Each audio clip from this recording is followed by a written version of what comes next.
play into Hornet territory, and he's gone. Touchdown for the score.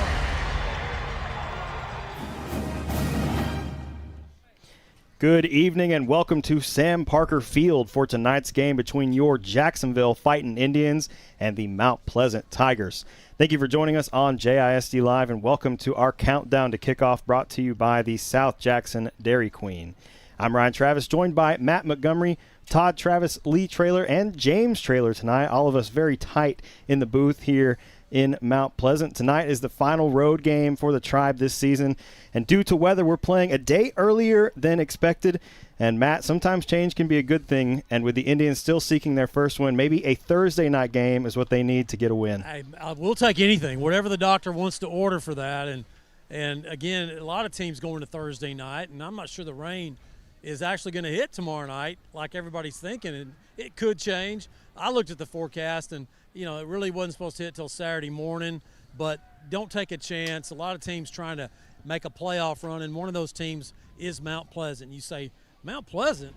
Really? They're 1-6, but they have 3 more games, including this one tonight with Jacksonville, and they finish with White House and Hallsville. So this is a team in Mount Pleasant. They feel like every game, these last 3, starting tonight with Jacksonville, is a playoff game for them to get in as the 3rd or 4th place team in the district. Of course, Jacksonville coming in, just licking their wounds, 0-8, just trying to get a win on the board in these last 2 ball games. Next week, Texas High, tonight, Mount Pleasant. Definitely has their work cut out for them tonight, does Jacksonville, particularly on offense, because hard to believe, again, one of these hard to believes, Mount Pleasant may have the best defense in the district, and they're 1-6. The combined record of their first 5 teams they played was 20-0. 4 teams, 20-0. Yeah, and almost every one of them is several of them are one-loss teams, but a couple of them are still undefeated. Yeah, and so they've played a heck of a schedule. Lost last week to Texas High, 21-15. The previous week, Marshall, 7-3. And get this, Marshall won because they scored a defensive touchdown. They held Marshall's offense scoreless. So, again, when I say Jacksonville has their work cut out for them tonight, I'm not kidding. Seems like everybody on the roster for Mount Pleasant is 6'2", 215. Just a bunch of rangy, long guys, got some beef up front, just really some outstanding players that you would look at their record and say, man, how can they be that good that you're talking about? We're about to find out. Yeah, Mount Pleasant's got a really good defense, and they played some really close games as well. I know Lindale, I think, in their non-district schedule was a 1-point game. They played Texas High 21-15, so they've been in some really close games, and the offense maybe hasn't gotten rolling as much as they would have liked, and, if that's a different story, they might not be 1-6 at the moment. But, this defense is going to be a factor tonight for sure. And with Jacksonville's offensive struggles, they're going to need to find another gear on offense to be able to compete with this defense and put some points on the board tonight. Yeah, and the offense will be missing a couple of guys tonight that they've been, they used a lot this year as Jacksonville. Jaqueline Holman is out for the rest of the year with a knee. And also tonight, this was like a late game scratch. I saw him in street clothes and Raiden Hawkins. So it'll be Alex Polk tonight and Mr. Boyd and Caden Boyd. We'll see how those 2 guys handle the running game. And, of course, Jordan McGowan, who plays everywhere. I'm sure we may see some of him in the backfield as well. Yeah, and, that's going to be a big story tonight is who plays for Jacksonville in the backfield. We've seen some limited number of carries from Narayden, who's out tonight, but also Caden Boyd last week. I think on the drive over here you said had 6 carries, and so we've seen him come in and be a factor in some of these games and really bring a spark to the offense, and so maybe we'll see a bit more of Caden tonight and get some hard running out of him. Well, you just got so far behind Marshall last week, and you just had to throw the ball with Trent. And, your running opportunities kind of dissipated because you were playing catch-up, and that was part of the reason that Caden only had the 6 carries, but he will definitely get more tonight. Through the air this year, Trent Clater, the junior quarterback, 36 of 70, 472 yards, 51% clip on his completion rate. But what we've noticed about Trent is, off to a rough start, but at the first of the year, but each game he seems like he keeps getting better and better. And just the way that he's mastered the way that he stays in the pocket And last week he had a couple of really good scrambles, and he's going to need that tonight because this is going to be a Mount Pleasant defense that, especially their defensive front. They got a couple of D1 guys up front, and they're dudes. And so the offensive line for Jacksonville is really going to be tested tonight like they haven't been tested already, playing, teams like Nacogdoches and last week Marshall, and Athens had some big dudes up front too. So this won't be anything new for this Jacksonville offensive line playing against a team like Mount Pleasant.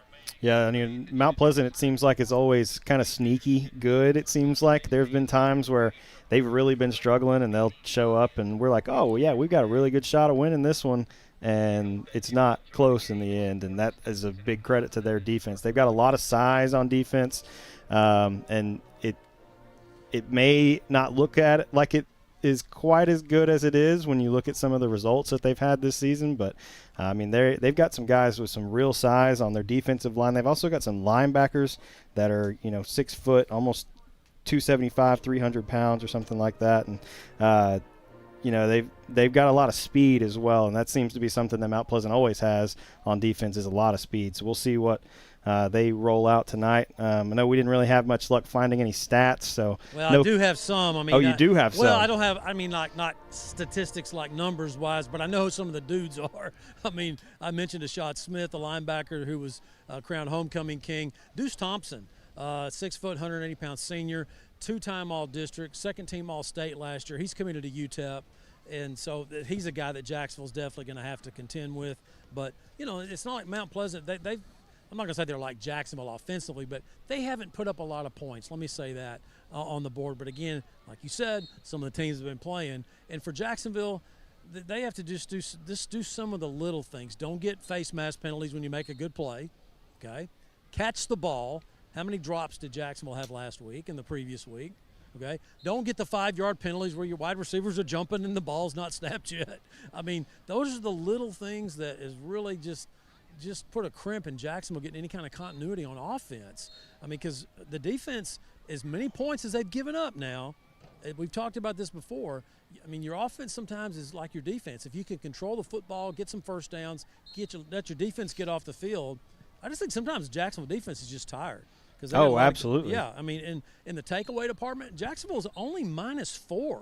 The Indians have created 8 fumbles this year, and so they've really done a good job, had some interceptions there, and so, they've done a good job, I think, getting the football back for their offense. It's just they just can't get in sync offensively to turn those turnovers, those takeaways into points. Yeah, we've talked a lot so far about how good Mount Pleasant's defense is, but, Jacksonville's offense has shown some sparks at times this season. And, we've seen last week a lot of drops early, and we've talked about how important it is to get that first down, especially if Jacksonville's defense is first on the field.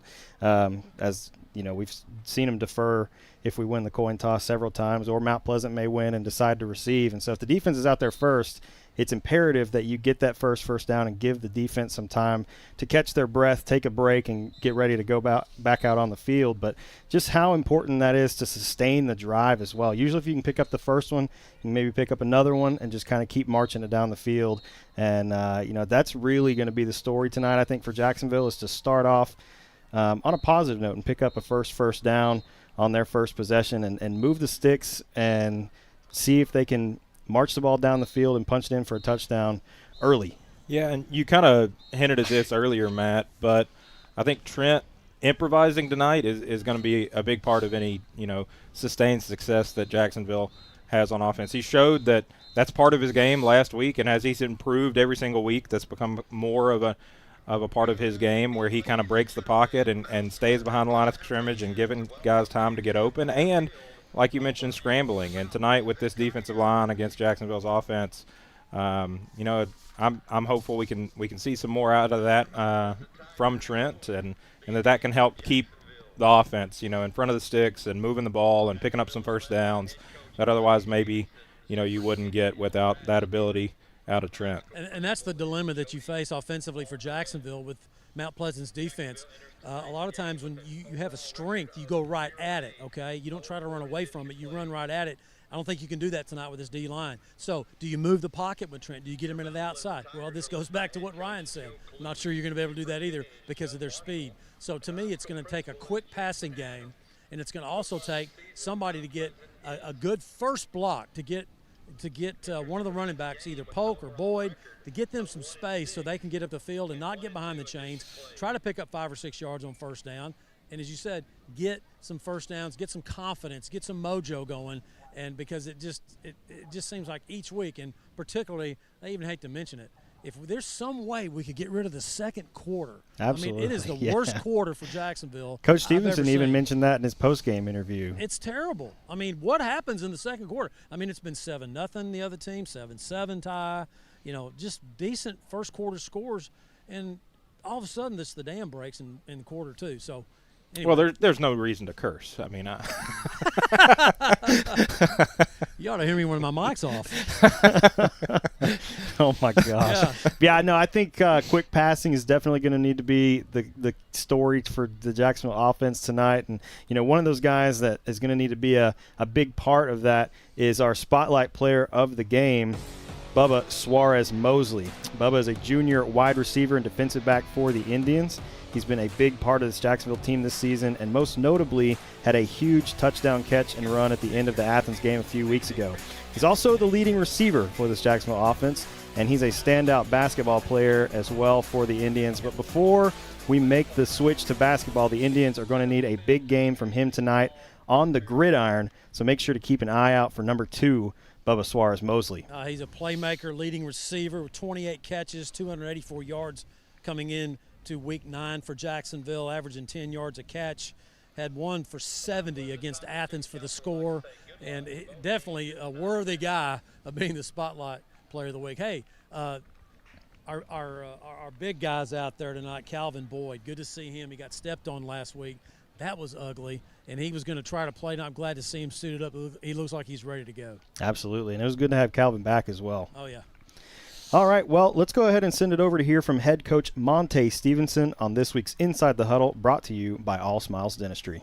Dr. Westbrook, Dr. Stocks, and their dental team at All Smiles provide a wide range of dental services. This includes cleanings, fillings, crowns, bridges, implants, and cosmetic dental care. Call and schedule your appointment at 903-586-0741.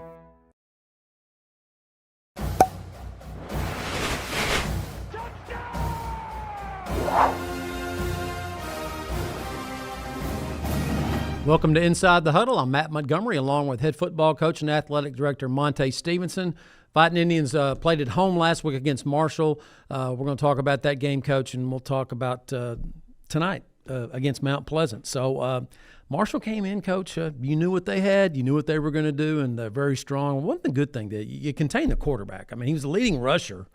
I mean, that's something to hang your hat on. He didn't get hardly anything. Absolutely. So the whole plan was, to be able to stop their gap scheme and to limit number 3. So, we had a plan all week long is, no matter what happens, number 3, we're going to keep him up and inside. Don't give him an opportunity to scramble, because if you do, like he done on many teams, he's got a chance to make a big play. So I thought our kids did a really good job of limiting his touches. Of course, I think Marshall was, I don't know if it was the first team. I think Athens did a good job of it, but this was a team that controlled the football. I mean, it just seemed like they had these long drives, and your offense didn't necessarily help that situation by going 3 and out several times, but it just seemed like they were on the field a long time, and your defense looked like they got a little tired. And then suddenly they make a play. They'd get a sack. They'd get something, which we'll see on some highlights. And but you can't expect your defense to be on the field that long with that good of a football team in Marshall. Sure. No, you're absolutely right. I think our kids did a good job of getting us some spots to get off the field. But then again, when it's time, something bad happens. So whether it was the face mask, the personal foul, or whether it was jumping outside. So we didn't do a whole lot to help ourselves in those critical moments. But again, we understand defense. I mean, all phases work together. There's still no excuses. We got to find ways to get us off the field. And that was what was frustrating, because it was 14-0 and 2 major sacks, and you had 2 consecutive face mask penalties. And your offense can get the ball at midfield, maybe go in and close the gap. And, boy, it just seemed like those 2 plays just kind of turned the tide. Yeah, and I keep telling our kids, you got to continue to stay focused, to keep going regardless of the situation. But you're absolutely right. If we do get those 2 critical stops, the game is probably closer. There is an opportunity to go in and score. So we got to keep teaching our kids. We got to take advantage of those opportunities given to you. Let's look at the highlights. Jacksonville versus Marshall. Here's Victor, forces the fumble, and Anthony Gladwell gets the recovery. Good deal, man. Good job punching that ball out. Yep. Malik comes in for the sack, but this is that play, man. This is the play. I mean, just a fantastic effort. He did everything right, but it's all about finishing. So here's Naraden with a solid run right here. Just runs so hard.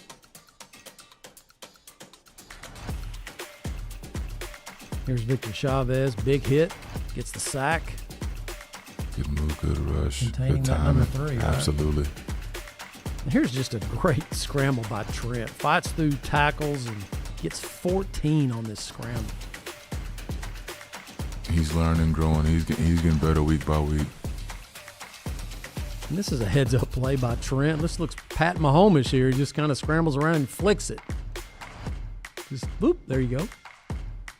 Just a heck of a play right there. So, well, Coach, it's Mount Pleasant.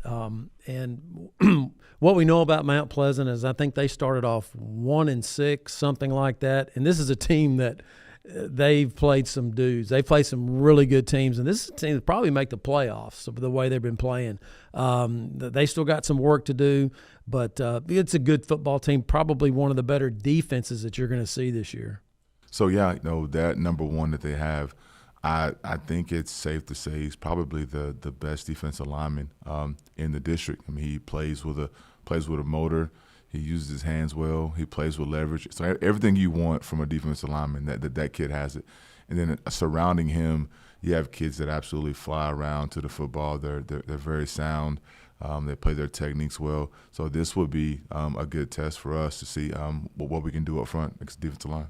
Offensively, I'm sure that the game plan doesn't change, but personnel and moving people around, trying to get that advantage. What can we expect this week offensively from Jacksonville against Mount Pleasant? So we're going to put some guys in different spots and then end up using some motions to get them out in space to see how the defense is going to adjust to it. But the game plan is the same. It's just the pieces changes, how we go about getting the ball into the hands of, some good skill players. And then defensively, they have a lot going. They have a ton of formations. So we did a good job of game planning of what we think they're going to do against us. So in practice, a lot of gap scheme, a lot of power, a lot of counter from various formations. And if you can stop those things, we want them to throw the ball. If we do that, we got a chance. Trent looks like he's getting more comfortable every week. He just seems like he's got his technique, his mechanics, and then you've got your running back situation where you got 3 dudes that can go, right? And so it just seems like if you could just get some drives going and keep your defense off the field, man, you got a chance. Absolutely. So Trent's been growing week in and week out. He's still learning. He's got a chance to prove himself against a really good defense. And those running backs, to me, I think they're special, and they complement each other. So if we can do the small things well, continue to get those drives like you just mentioned, and not turn the ball over and not get into a critical moment to where you have a false start, I think you have a solid chance to do something on Friday. So you played D-line in college and at the professional level. I mean, have you, in your coaching career, have you had an 8-game stretch here where you've seen this many good defensive linemen at the high school level? I have not. Every week, somebody has somebody. I'm like, you got to be kidding me. Like, this East Texas is real. Like, there's always talent each and every week, but I've never seen a span like this ever.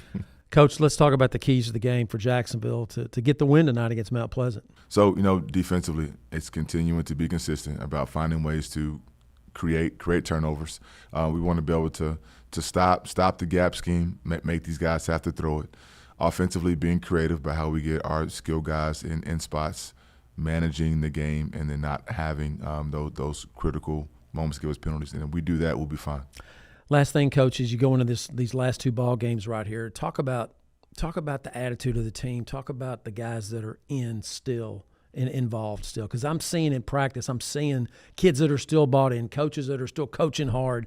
And regardless of how the season's gone so far, I'm just seeing a buy-in right now. You couldn't tell, that we're having a season that we have by how we conduct ourselves at practice. The kids are still here. They're still excited. They're still showing up. They know what's coming. They know that this year was about, as much as we wanted to win, changing the culture, changing that environment, making sure that we're doing everything possible to put ourselves in a position to be successful. But these kids know that they're coming out to practice. It's all about giving it their all, giving it their effort. They know that they're doing their very best, and that's all I can ask for them. So keep showing up. It's Jacksonville Mount Pleasant, last road game of the year. Thank you for watching Inside the Huddle with head coach Monte Stevenson. We'll see you at kickoff.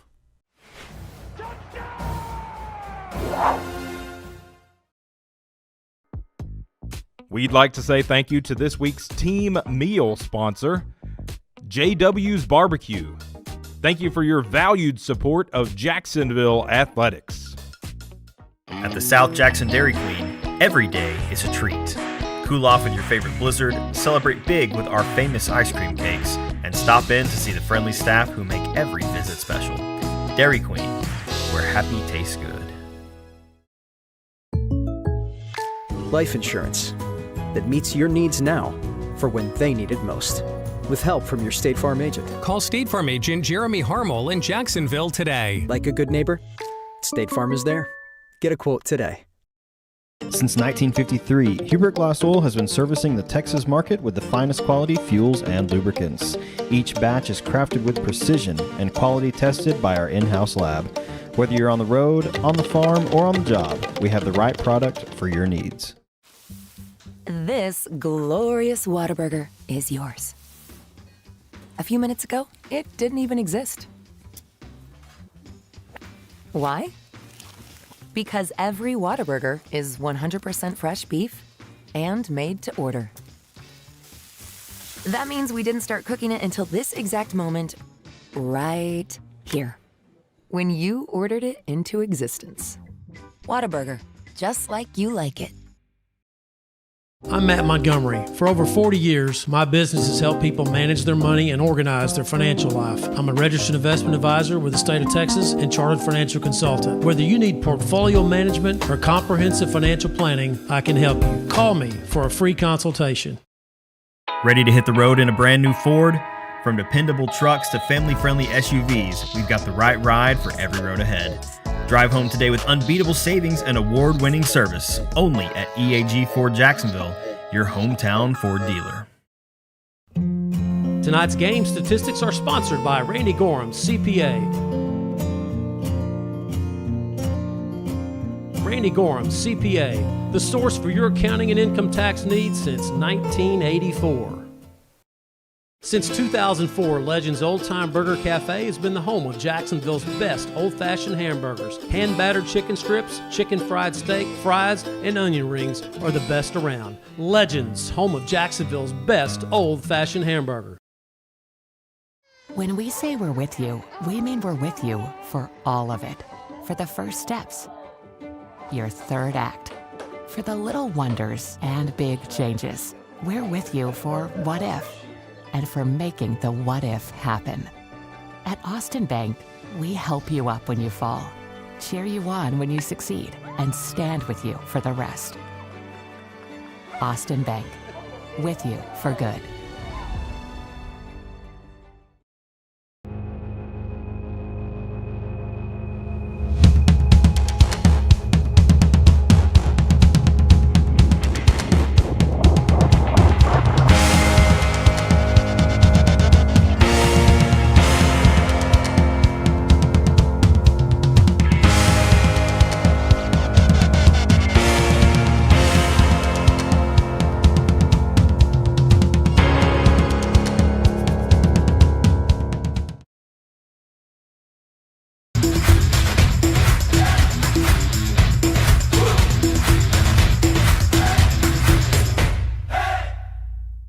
Dr. Darwin Dar and his staff at Dar Chiropractic specialize in family chiropractic care, exercise rehab, digital x-rays, nutrition and weight loss programs, decompression, and chiropractic wellness care. Located down the street from the Tomato Bowl, Dar Chiropractic. They can help you feel better.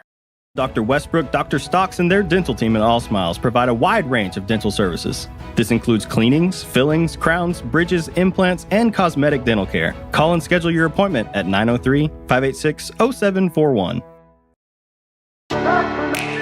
Passing the competition by leaps and bounds. The team of world-class specialists at Christus Orthopedics and Sports Medicine Institute are experts in caring for bones, joints, and muscles. In addition to treatment, they also provide special programs designed to keep you in optimal shape and improve athletic performance.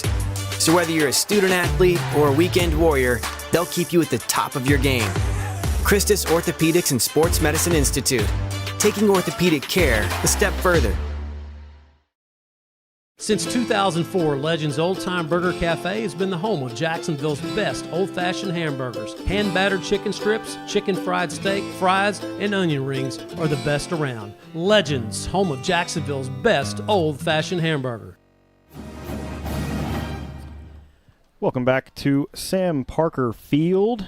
And, Matt, I liked what Coach said there inside the huddle about basically reiterating what you said a few minutes ago. That was, if we focus on the small details tonight and get some things correct instead of face masks and offsides and false starts and all that stuff, there's a good chance that we can keep this competitive tonight. No doubt. I mean, through 8 games, it's been mistakes. I mean, I'm talking the little things, like the 4 procedure penalties last week on receivers.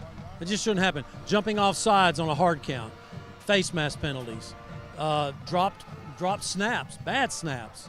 Those are the things that get you beat. I mean, they may not get you beat 100% of the time when you're playing great football teams, but they sure separate you in the score because you can't give good teams opportunities. And tonight you're playing Mount Pleasant, a team that knows they need to win these last 3 ball games to get in. Of course, Jacksonville, with no bye, they're through next week on October 31st. I've done this for however many years it is, long time, and never finished the football season in October. That's going to be strange. October 31st will be Jacksonville's last football game for 2025, and of course, the district will go on 1 more week. Yeah, it's odd. I think we maybe finished like one of the first days of November last year, but it was still November. No, you're still always November. Yeah. Like I said, I've never finished a season in October. But then again, I've never seen Jacksonville never have a bye and not get extended into November. I mean, there's got to be somebody who doesn't get the bye, I guess. And Jacksonville's never been that team. Well, shouldn't say that. Some teams all take a bye the same week. Jacksonville did that for several years with. When they were in the old district. So that happens sometimes, but it didn't happen this time. Of course, Snapshot Friday is a week from tomorrow on October 31st when the UL takes a snapshot of every high school in Texas to determine realignment for the next biennium, and that's going to be something we'll be definitely watching for Jacksonville. Apparently they look like they're going to be coming down to Class 4A, but they're still in 5A. They got a big one at Mount Pleasant tonight. Here come the Fighting Indians out of the tunnel. Yep, here comes the Tribe. Got the Mighty J flag and the Tribe flags. And I think maybe we had a wipeout at midfield, it looked like, by one of the flag guys. So hopefully that's not an omen for how tonight is going to go. Well, they're tired from running routes. Yeah, they probably are. That is true. Been doing some pregame route running. That is true. They are now back in order, though. We are successfully spelling Tribe. All right, got the national anthem coming up by the Mount Pleasant Band, which, by the way, they're on the visitor side tonight along, the Jacksonville High School Band. Oh, we're praying. Dear God, thank you for your unconditional love and for everything you've blessed us with. Lord, thank you for letting us all come together tonight to celebrate our homecoming with our friends and families. Lord, we ask that you would watch over all the players and keep them safe tonight. We ask that you watch over all of our fans as well as we support our teams and all of their hard work. Lord, without you, none of this would be possible, and we can't thank you enough again for the countless blessings. We ask that you will remind these players and coaches that they are playing for your glory. God, watch over those from Jacksonville as they travel back home tonight. In Jesus' name I pray, amen. Is it just me, or is No, it's quiet. It seems like it's pretty quiet.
It's a breezy night in Mount Pleasant here on a Thursday night, Friday Night Lights. We're going to call it that. Wind's blowing.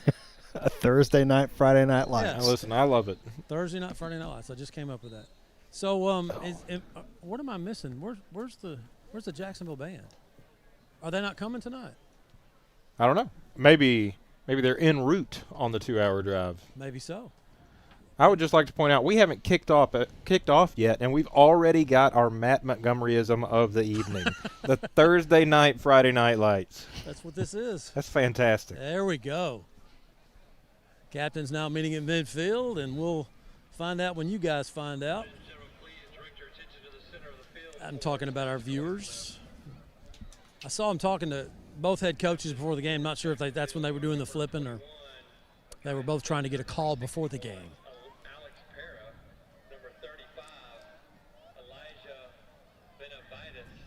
Benavides. Yeah, captains tonight. First for Mount Pleasant. It's going to be number 1, 2, and 3. Nehemiah Savage, Deuce Thompson, and Ashad Smith. And Deuce Thompson, number 2. I mean, his parents were expecting that to happen, I guess, whenever they named him. Deuce Thompson. And then captains tonight for your Indians, number 53, Toby Simpson, number 2, Bubba Suarez Mosley, number 1, Jordan McGowan, number 61, Alex Parra, and number 35, Elijah Benavides. Jacksonville won the toss, and they will defer to the second half. We'll see that fighting Indian defense on the field to start the ball game. As we are in week 9 for Jacksonville, week 8 for Mount Pleasant. Breaking news here. I just got a text from Jacksonville High School Principal Jody Alderetti, and the band is on the way. They are en route. Okay. That's good to hear. That is. I thought maybe they thought we had a bye this week, so I'm glad to hear that. Maybe they didn't get the memo about Friday. Yeah. You know, they're getting prepared. They show up here tomorrow. Drive That's to Mount right. Pleasant tomorrow night. Yeah. En route. Well, I mean, I was talking about it with Coach King, our offensive coordinator, a minute ago. There is no easy way to get to Mount Pleasant from Jacksonville.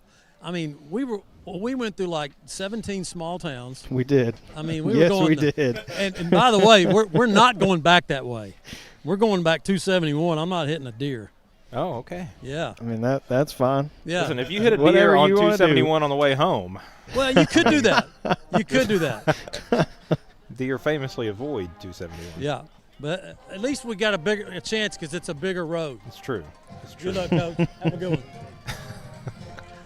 All right, Mount Pleasant will drop back. Tony Grant, 5'7", 180.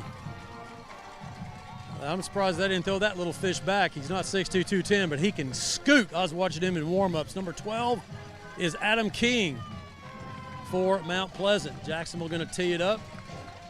As KC's about to put the ball down. I think this is Davian kicking off. It is Davian. I just saw 13 turn around there.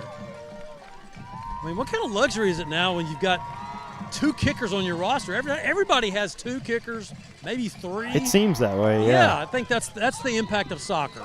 I really think that's the case. So we're set to go. Glad you're with us here on Thursday night in Mount Pleasant. Jacksonville and the Tigers. Here's the kickoff. Davian going to pop this one up to the far sideline. It will be fair caught at about the Mount Pleasant 30-yard line. So they will take over 1st and 10.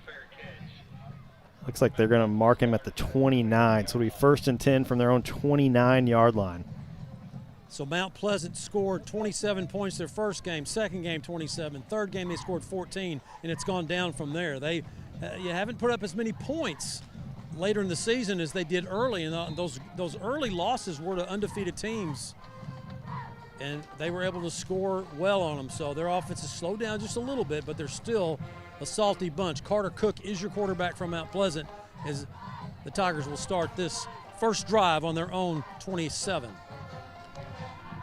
Tony Grant, the man in motion. Lots of confusion. He's wrapped up in the backfield. He wanted to hand that ball up to Jaden Lowen, and Lowen, I should say, and Lowen just didn't get the handoff. And Malik was there immediately. Malik Massenberg and then Elijah Benavides getting in there to help clean it up. Just smoked him. So big loss on 1st down. It's going to be 2nd down and 17. Empty backfield for Cook. 4 receivers out wide right. Watch one two. left. Watch two right here. They're going to him. Nope. Cook Nope. going to fire this one down the far sideline. Good coverage from Bubba Suarez Mosley. Spotlight player of the game, Bubba Suarez Mosley, as he is teamed up here. He's going against Deuce Thompson on that far sideline. Pass is incomplete, and it'll be 3rd down and 17. Mount Pleasant had the 4 wideouts on the right and had Deuce Thompson, their All-State, second-team All-State receiver coming back this year, and just tried to isolate him, and it's Kenyon Tilley now going one-on-one with Thompson. 3rd down, 17. 2 receivers each way. Cook drops back, going to fire this one high over the middle once again. Almost picked off by Jordan McGowan. Goes off the hands of Deuce Thompson, incomplete. So it'll be 4th and long, and Mount Pleasant going to go 3 and out and bring the punting unit on. That's what you want if you defer. You want to get that 3 and out. Get a little mojo on that first drive. Great coverage downfield. McGowan, Tilley.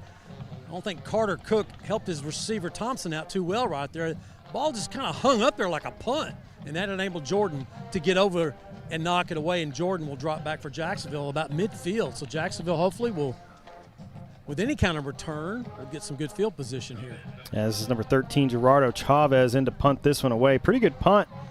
Will be fielded by McGowan. Kind of drops it, but able to recover right at midfield. Indians had some pressure on the punter right there, and they looked like they just kind of pulled off at the last minute. So the Fighting Indians will have pretty good field position on their opening drive. Dead center right at the 50. Yeah, pretty much an ideal start for Jacksonville's defense. A huge loss on 1st down and then no gain on 2nd and 3rd. So Jacksonville's defense coming to play to open this game. We'll see if their offense can move the ball. So it'll be Polk in the backfield with Trent Clater. Got Malik flexed out, not as an H-back right now. He's on the line of scrimmage kind of as a flex tight end. 1st and 10 for the Indians. First possession of the game. Clater going to hand this one off to Polk, who is immediately met behind the line of scrimmage. Loss of 1 on the play. It'll be 2nd down and 11. There was no room for Polk to run. Yeah, it's Ashad Smith, Nehemiah Savage. Emmanuel Harris in there. Yeah, they just got some dudes in there. Aiden Johnson, 6'3", 330. He is the stalwart of that defensive line. That's right, 6'3", 330 pounds, and he can move. He's one of those D1 prospects. Massenberg going to shift inside. Clater is trying to scramble. Couldn't handle the snap, and Mount Pleasant is going to recover the fumble. It's number 33, Cooper Ryder, on the fumble recovery. And they will take over 1st and 10 with fantastic field position. See, that's one of those things. I mean, we talked about in pregame, those little things. I mean, good snap by Saul. I mean, good snap right to him, and Trent just took his eyes off the ball. Goes back, falls on it, and it squirts out. I mean, he fell on it and just pops back out. Oh, yeah, and man. no breather for the defense as well for Jacksonville. Fumble on the 2nd play. So 1st and 10 on a quick turnaround for the Jacksonville defense. For the Mount Pleasant offense, they will have the ball at the Jacksonville 38-yard line to start this drive. 2 receivers left, 1 right. Cook going to hand this one off to number 5, Brandon Nice. McCoo. Wow. Good pursuit. Bubba Suarez Mosley. I mean, just turned him up right there. Fountain Indians had a blitz on there. They were sending their linebackers off the edge. Yeah, really good job by Bubba Suarez Mosley, like you said, turning it back inside, and really good pursuit from the backside by Calvin Boyd. Yeah, and McCoo was the ball carrier, 6', 200-pound junior from Mount Pleasant. He was trying to turn that corner, and boy, Suarez just came up and flipped him. Loss of 3, 2nd and 13. Or 12, I should say. I think they gave him a loss of 1. It'll be 2nd and 11. Tony Grant going to get the handoff. Has a lot of room to run around the left side.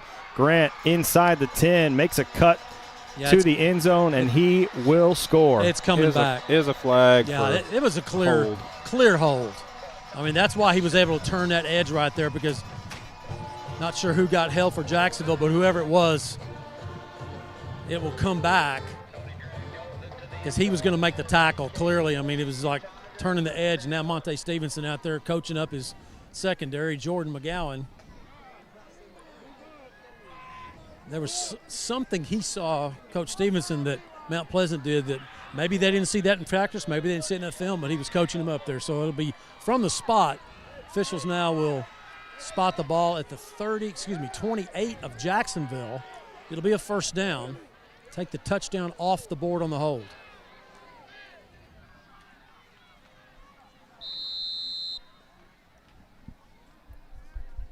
Did they make a call? They did. We put it. We got it up Okay. on the. We got it up on the board. Is this spot foul, I guess? So 1st and 10 for Mount Pleasant inside the Jacksonville 30. This handoff's going to go to McCoo, trying to find some room on that right side of the line, and he will pick up 2. Nice job by Jacksonville's interior right there. Calvin Boyd getting up off the bottom of the pile. Victor Chavez. And once again, Suarez Mosley coming up from his safety position, helping out on the tackle. 2nd and 8.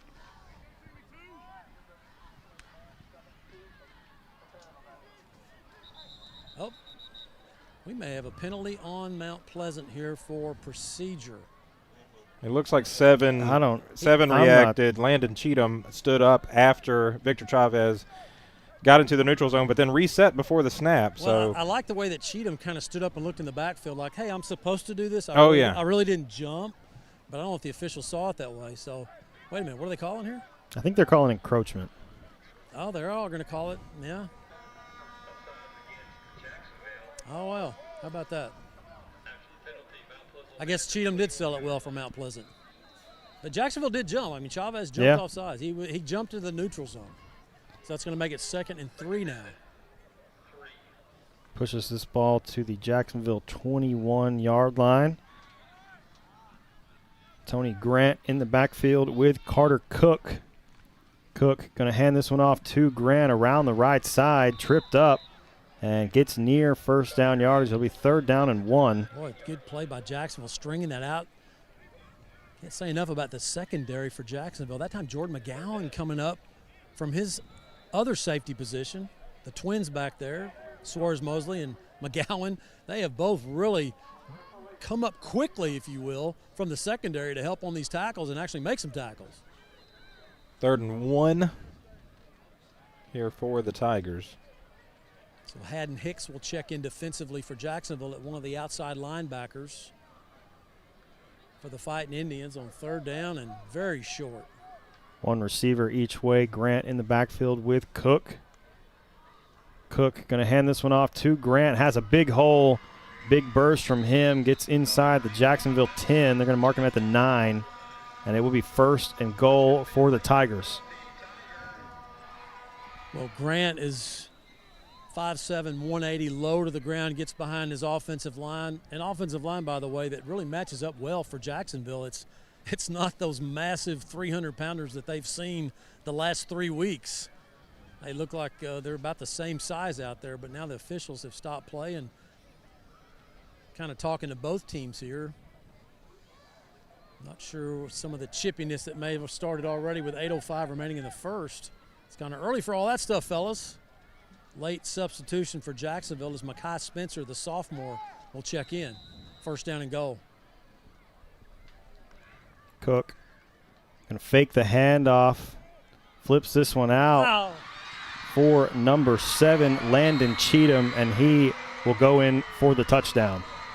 8-yard touchdown, and the tackle almost made for the loss. Jordan McGowan got there in plenty of time and went for the ankles and just kind of whiffed. I really think Cheatham felt him and kind of high-stepped out of it. But, boy, that would have been a heck of a play. Would have been a loss of about 3, maybe 1 or 2. Nevertheless, it's a touchdown for Mount Pleasant. They're on the board. This is number 97, Alberto Avila, in to attempt the extra point. Should have a false start. Offsides, Jacksonville. Encroachment again.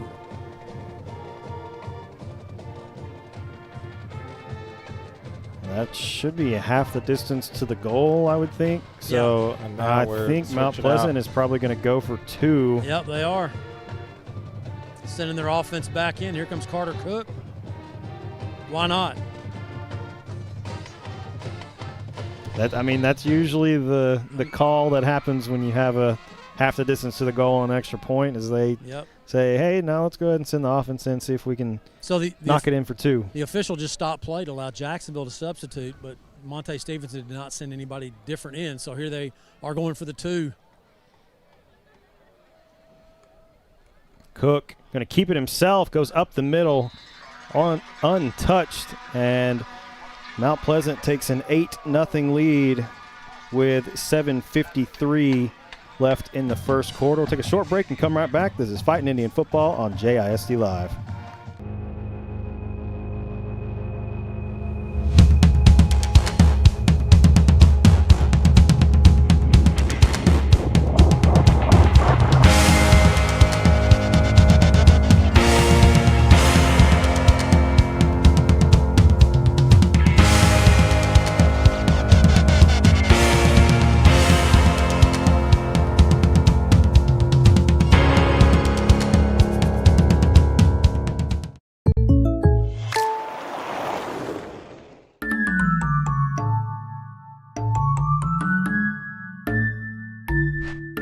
Call State Farm agent Jeremy Harmel for an auto quote today. Tonight's game statistics are sponsored by Randy Gorham, CPA. Randy Gorham, CPA, the source for your accounting and income tax needs since 1984. Welcome back to Sam Parker Field as Alberto Avila has this one teed up for the Tigers. This is going to be high and deep. It's going to be fielded by Suarez Mosley, making a beeline for the home side and tries to cut it back, nowhere to go, and he will be down at the 12. You got to go north and south. Yeah, I think that may be one you want to just fair catch back there and take it at the 25. Yeah, I mean, these are things right here that, again, got to get ironed out. And, you know, you're in week 9 and, you got to know where you are on the field. And then you cannot go east and west. I sound like a whiner, I know, but, that speed that Mount Pleasant has, they're going to run you down. You got to go north and south and get up the field. Even if you just get 7 or 8 yards, you don't lose 5. So Caden Boyd will check into the backfield with Clater. No, That's Polk. Polk's still out there. Excuse me, that's Polk, 28. Excuse me. 1st and 10 for the Indians. Clater going to hand this one off to Polk, trying to get around the end. There is no room to run. He's going to lose quite a few yards on that one. I think they're going to give him a loss of 8. It's Nehemiah Savage for Mount Pleasant, and he's twisted an ankle, unfortunately for him, and makes a great play, and he's going to have to go down for the injury timeout here as Savage, the big defensive tackle who got to Jordan for the big loss, he's hurt. They're checking on him. Let's take a break. Dr. Westbrook, Dr. Stocks, and their dental team at All Smiles provide a wide range of dental services. This includes cleanings, fillings, crowns, bridges, implants, and cosmetic dental care. Call and schedule your appointment at 903-586-0741. This glorious Whataburger is yours. A few minutes ago, it didn't even exist. Why? Because every Whataburger is 100% fresh beef and made to order. That means we didn't start cooking it until this exact moment, right here, when you ordered it into existence. Whataburger, just like you like it. Welcome back to Sam Parker Field here in Mount Pleasant. After a big loss on 1st down, Jacksonville will have a 2nd and 18. Clater quickly going to flip this one out for Suarez Mosley, trying to get upfield, and he's met about the line of scrimmage. We'll see if they give him anything. About a half yard, maybe a 1. I like the play call. I mean, it's just, you got to give Mount Pleasant credit, man. They are fast on defense. They are. They close in a They hurry. are flying to the football on defense. They rally as good as any defense that Jacksonville has seen, and we said that in pregame that was going to be the case, and we're seeing it. 3rd down, 15. had contact, so they'll stop that. That should be offsides. Yeah, Pleasant. I'm pretty sure they're going to get Emmanuel Harris. Yeah, it looked like contact was made. I'm pretty sure he moved a little early and made contact. I'm not really sure who he made contact with. I think maybe Saul. So that'll give Jacksonville the loss from Polk a few minutes ago back, and they make it a more reasonable here. Also just give them a little cushion. It's not fun standing on your 5. It didn't get quite back to the original line of scrimmage. It's 3rd and 11.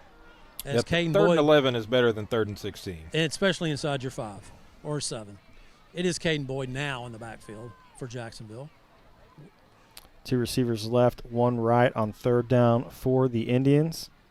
Caden Boyd goes in motion out wide. Clater, empty backfield, drops back, looking for Suarez. Mosley makes the catch, needs to get forward, and he will pick up the EAG Ford first down. What a tight throw by Clater. I mean, he just got his mechanics right, stepped right into that throw and threw a rope down there, and Suarez Mosley with his 30th catch of 2025. Got up a little bit gingerly there after he got twisted up, but he's going to stay in the ball game as the Fighting Indians get their first EAG Ford first down. Yeah, and a good time to get one on 3rd and long. Clater can't get the exchange with Caden Boyd. Ball still on the ground. Picked up by Mount Pleasant's Brandon McCoo on with the fumble recovery. And once again, Jacksonville turns the ball over and will give Mount Pleasant a very short field to work with as they will take over from the Jacksonville 12. So 2 things wrong with that play. Trent Clater did not stick the ball into the gut of Caden, and then Caden did not go in the right direction, so it was all messed up. I mean, and then it was just on his hip. Nobody knew where it was. So 2nd turnover for Jacksonville from their backfield.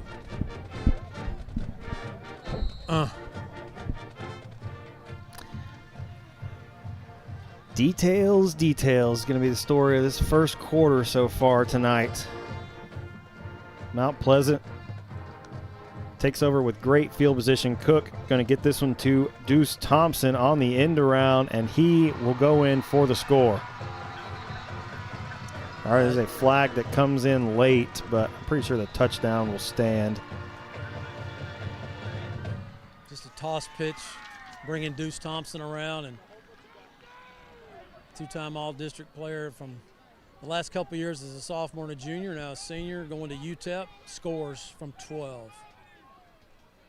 So the referee's talking now about the call here. It was a late flag, you're right, Ryan. I mean, Thompson was already in the end zone when that flag came out. So it's a post-touchdown penalty, of course. And I just can't get over it in the backfield for Jacksonville. They have got to get some things going here and take care of the football.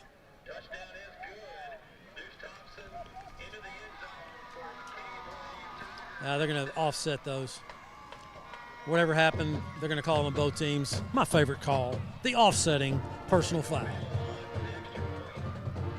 13-0. Oh, excuse me. 14-0. 14-0. Yeah. And that will send Alberto Avila on to attempt the extra point. Extra points brought to you by our friends at Neighbors Coffee. If you need a kick, go get yours at Neighbors. Good snap back.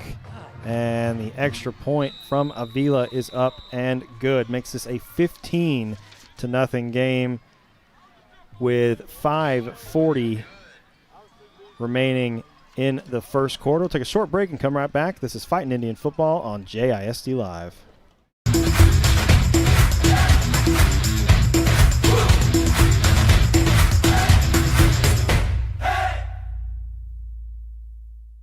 Since 1953, Hubert Glass Oil has been servicing the Texas market with the finest quality fuels and lubricants. Each batch is crafted with precision and quality tested by our in-house lab. Whether you're on the road, on the farm, or on the job, we have the right product for your needs.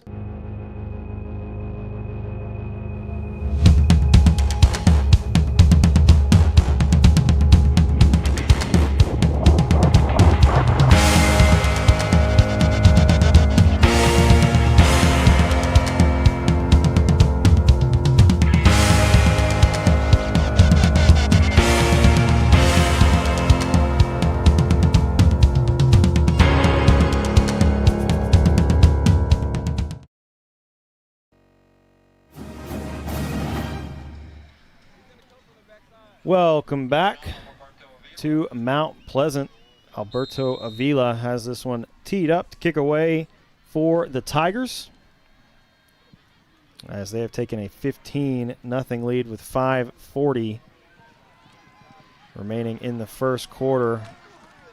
Jacksonville runs into each other on the return. I think that was Suarez Mosley returning the ball for Jacksonville. Another non-fair catch. He's at the 5, and you go to the 25, right? Yep.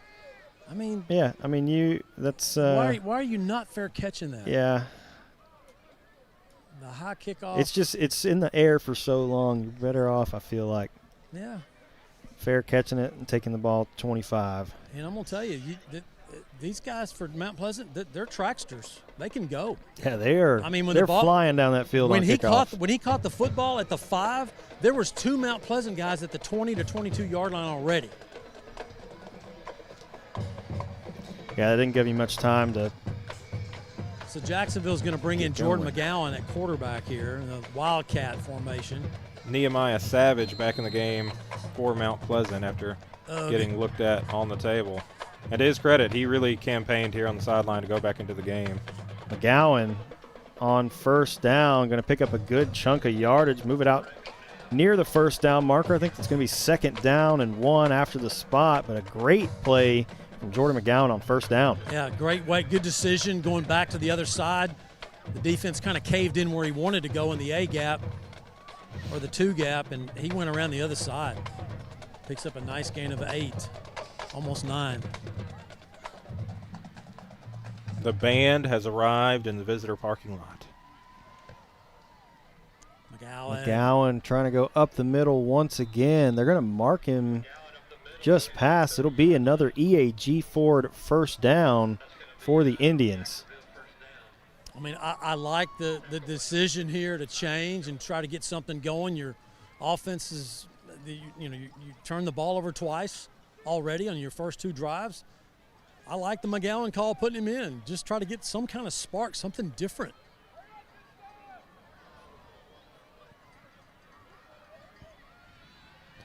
Two receivers right, 1 left on 1st and 10. Polk and Boyd in the backfield with McGowan. Handoff goes to Polk around the right side. Got to get up the field. He's going to get back to about the line of scrimmage. They may mark him for a gain of 2. Might even give him 3. He did that outside. I'm going to try to outrun you. That time he was more successful. Was able to turn the corner, but they ran him down pretty quick. So they did. And you got to be careful doing that because, I mean, he was, 5-6 yards behind the line of scrimmage, I think. If he gets wrapped up, it's a big loss. So 2nd down and 7. McGowan empty backfield. He's going to send C.J. Sally in motion. McGowan will keep it himself, trying to get around the right side. There's nothing there. He's wrapped up behind the line of scrimmage and will lose the 3 yards that Polk just picked up. Emmanuel Harris, 6'4", 230. Georgia's giving up a little bit of size to that guy. Just a little bit. Man, they've got some dudes on that side of the ball. All right, Trent's back in the ball game here. 3rd down, 10 to go after the loss. They'll have Polk in the backfield with him with doubles right. 2 receivers right, 1 left for the Indians on 3rd and 10. Trent Clater forced out of the pocket. Going to fire this one downfield, just throws it away. It'll be 4th down and 10, and it looks like Jacksonville is going to bring on their punter. Yeah, they're going to bring it to Vera. I mean, it was, 3rd and 10, throws it away. Maybe that's a good decision if you didn't have anything downfield and get Tavera in the game to try to get back some of the field position instead of just trying to wildly throw it down there and throw an interception or something. Yeah, I think you don't want to give the Tigers the ball, deep in our territory for the 3rd time this early for sure. A little bit of wind in Tavera's face. There's a flag that comes in. Look at nice punt. Good punt from Davian. It's not fielded well. Toby Simpson Toby recovered. What a play. Oh, wow. We've talked about it before, but the speed at which Toby Simpson is able to snap the ball and get down to the punt returner. Oh, let's check the flag here. Let's see the call. It is going to be Jacksonville football, is what the officials down there where the ball is pointing. The referee hadn't made a call yet. He's very slow to make these calls. So what's the call? Procedure against Jacksonville. Really? Oh, my gosh, they're going to replay 4th down. Yeah. Well, we had the 2 face mask penalties last week, and now you got a procedure penalty that takes a turnover away. Oh, man. Is there a black cat swirling around down here somewhere? I mean, what is going on? No, but there's a black hat swirling around down there. There is. We've talked about it, man. Man. Yeah, good one. You switched to a white cowboy hat. And maybe that'll help. I don't know. Oh, gee whiz. And whether it stands or not, I mean, we need to call out the play that Toby Simpson just made. It's a heck of a play, but I'm tired of those plays not working. Just like last week when the defense, you had 2 unbelievable defensive plays. Malik, you get the face mask after the big sack. I mean, that's a turner right there. That's a game-changing play possibly right there in that turnover, and you don't get it for a procedure call. It's going to back Jacksonville up 5. Good snap from Toby once again, and a good punt from Davian. It's going to take a Mount Pleasant bounce and will be down at the 46-yard line. They will take over 1st and 10 from their own 46. That was another closer than they wanted it to be probably play. That ball bounced around and almost got to Jaden Lowen. I saw that. I mean, you holler, Peter, Peter, Peter, like get away from the ball, and he didn't get the message.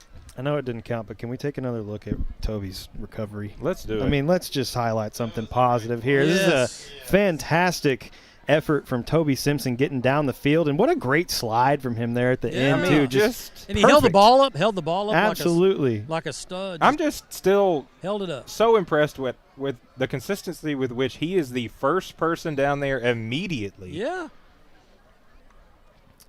Cook going to fake the handoff, flips this one out for Landon Cheatham. Has a lot of room to run. Hey, gets out near that? 1st down yardage. How about that tackle, man? Good tackle there. What about Samadric Kincaid? Giving up about 50, 60 pounds just going toe-to-toe. It looked like it, too. Samadric took quite a shot there from Cheatham. But, wrapped up and got him to the ground. Samadric is like a $145. Oh, okay? I know. He's not very big. Yeah. Cheatham's 220. Uh-huh. Do the math. And Kincaid kissed him up and brought him down. But not before he got 9. Yeah, 2nd down and 1. 2 receivers left, 1 right for the Tigers. Fake the handoff once again. Cook firing this one down for Deuce Thompson. It's caught but out of bounds. And it will be 3rd down and 1. C.J. Crockett on the coverage. I wasn't sure when C.J. was going to turn around and find that football because the Deucer found it. Unfortunately for him, he was out of bounds, and Crockett, good coverage all over him. Just got to find that football. So 3rd down, 1 yard to go for Mount Pleasant. Gosh, can somebody just step up and make a play for Jacksonville here and get the stop? 3rd and 1 from the 45 for the Tigers. Cook going to hand this one off to Grant. Find some room around the right side, and he will pick up the 1st down.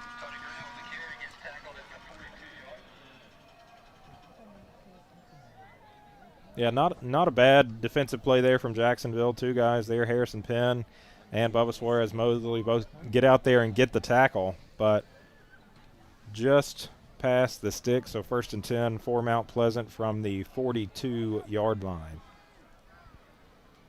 Trips left, 2 receivers right as Grant has split out as a wide receiver. Empty backfield for Carter Cook. Fires this one over the middle. It is caught. Ball is ripped out. I'm telling you, Jacksonville was fighting for that ball, and I think they ripped it out. I think that was Samadric Kincaid again. Yeah, but Cheatham looks like he's going to come up Kincaid. with it. Yep. Kincaid came wow, up. That is crazy. How did Cheatham get that back? Well, I'm looking at it up on the replay. I still can't figure out how he got it. I mean, Kincaid came up and he tackled him first, stopped him. I'm not saying to tackle him. He stopped him. and he just went in there and just ripped the ball out. But when the pile came up, Cheatham, who's checking out of the game, a little bit gimpy on the play, he came up with a football. Yeah, another good play from Samadric Kincaid. Yeah, another 9-yard pickup for Cheatham, makes it a 2nd down and 1. Handoff actually faked. This one fired over the middle for Deuce Thompson.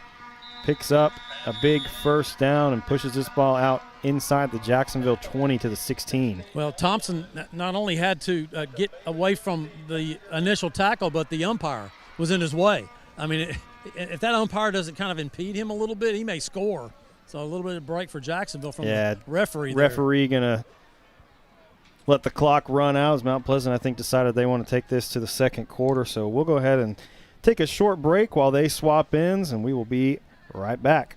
Dr. Westbrook, Dr. Stocks, and their dental team at All Smiles provide a wide range of dental services. This includes cleanings, fillings, crowns, bridges, implants, and cosmetic dental care. Call and schedule your appointment at 903-586-0741. I'm Matt Montgomery. For over 40 years, my business has helped people manage their money and organize their financial life. I'm a registered investment advisor with the state of Texas and chartered financial consultant. Whether you need portfolio management or comprehensive financial planning, I can help you. Call me for a free consultation. Since 2004, Legends Old Time Burger Cafe has been the home of Jacksonville's best old-fashioned hamburgers. Hand-battered chicken strips, chicken fried steak, fries, and onion rings are the best around. Legends, home of Jacksonville's best old-fashioned hamburger. At the South Jackson Dairy Queen, every day is a treat. Cool off with your favorite blizzard, celebrate big with our famous ice cream cakes, and stop in to see the friendly staff who make every visit special. Dairy Queen, where happy tastes good. Tonight's game statistics are sponsored by Randy Gorham, CPA. Randy Gorham, CPA, the source for your accounting and income tax needs since 1984. When we say we're with you, we mean we're with you for all of it. For the first steps, your 3rd act, for the little wonders and big changes. We're with you for what if, and for making the what if happen. At Austin Bank, we help you up when you fall, cheer you on when you succeed, and stand with you for the rest. Welcome back to Mount Pleasant for the start of the 2nd quarter. Handoff going to go to Grant around the left side. Big pickup for him on 1st down, pushes it inside the Jacksonville 10. Boy, Grant is a dude to try to bring down, isn't he? Yeah, he's quick, and he's a powerful runner. Very powerful. You look at those legs and keeps him churning. And I mean, when we came out, I thought, McCoo was going to be their guy. That I thought he was going to be the tough runner. But, man, it's turned out to be Grant. Number 0. 2nd down and 3 for the Tigers. Handoff going to go to Grant up the middle, pushes it out for a Mount Pleasant 1st down, and it will be 1st and goal from the Jacksonville 3.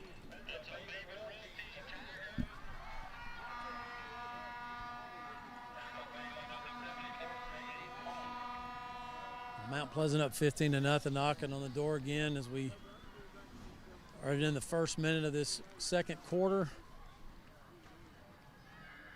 or we like to refer to as the quarter that we don't want to play. It's been a rough one. Hey, maybe it'll be better now that the Jacksonville Fighting Indian Band has made their way into the stands. Still filing in, but hopefully we'll have some music being played here in just a minute. Cook gonna get the low snap, hands it off to Grant, hurdles. Nice tackle. One of the Jacksonville defenders, I think that was Malik, as he had fallen down. And no, Grant, it was Elijah. Elijah Benavides had him around the ankles, and then Makai Spencer came in and finished him off. Yeah, I think Malik had tripped or something. He got jumped over is what I was referring to. Oh, that's what the jump over, that was Malik. Yeah. Oh, I thought you – okay, yeah. No. Well, as soon as he came down off after leapfrogging Malik, he got tackled, so 2nd down. No gain on the play. Yeah, no gain on the play. So 2nd down and goal from the 3 once again. Carter Cook going to fake the handoff, fires this one. It's tipped, almost Makai picked off by Makai Spencer. Well, just getting in the passing lane right there. The sophomore for Jacksonville just did a nice job of reading. You know, he was playing inside. He had inside leverage on the receiver. And as soon as he saw Thompson break, he immediately got in the passing lane and knocked it down. So 3rd down and goal now for Mount Pleasant, still at the Jacksonville 3. One receiver each way for the Tigers. Grant alongside Cook. Cook is still on his feet and finally brought down Elisha Benavidez. First to him, Bubba Suarez-Mosley able to finish him off. Well, just great coverage by Jacksonville secondary. Samodric back there, McGowan, and Carter Cook for Mount Pleasant. He just didn't have anywhere to go. And then when he went up the field, thought he'd spin out of it, and then Suarez-Mosley comes in and trips him up. So this will be a field goal attempt from Jacksonville's 15, a 25-yarder from the right hash for Alberto Avila. 6'2", 210. Yeah, just keep saying that because that's all the players. That's the average height and weight. Avila in to attempt the field goal, brought to you by our friends at Neighbors Coffee, and this one is up and good. It's going to make it an 18-0 game after the field goal. Well, that's kind of a win for Jacksonville defensively. Yeah, I would agree with that. Yeah, it's 1st and goal down at the 3. I would agree with that. Yeah, we'll take it. The 18-0 Mount Pleasant leads Jacksonville. We'll take a short break and come right back. We'd like to say thank you to this week's team meal sponsor, JW's Barbecue. Thank you for your valued support of Jacksonville athletics. At the South Jackson Dairy Queen, every day is a treat. Cool off in your favorite blizzard, celebrate big with our famous ice cream cakes, and stop in to see the friendly staff who make every visit special. Dairy Queen, where happy tastes good. Life insurance that meets your needs now for when they need it most.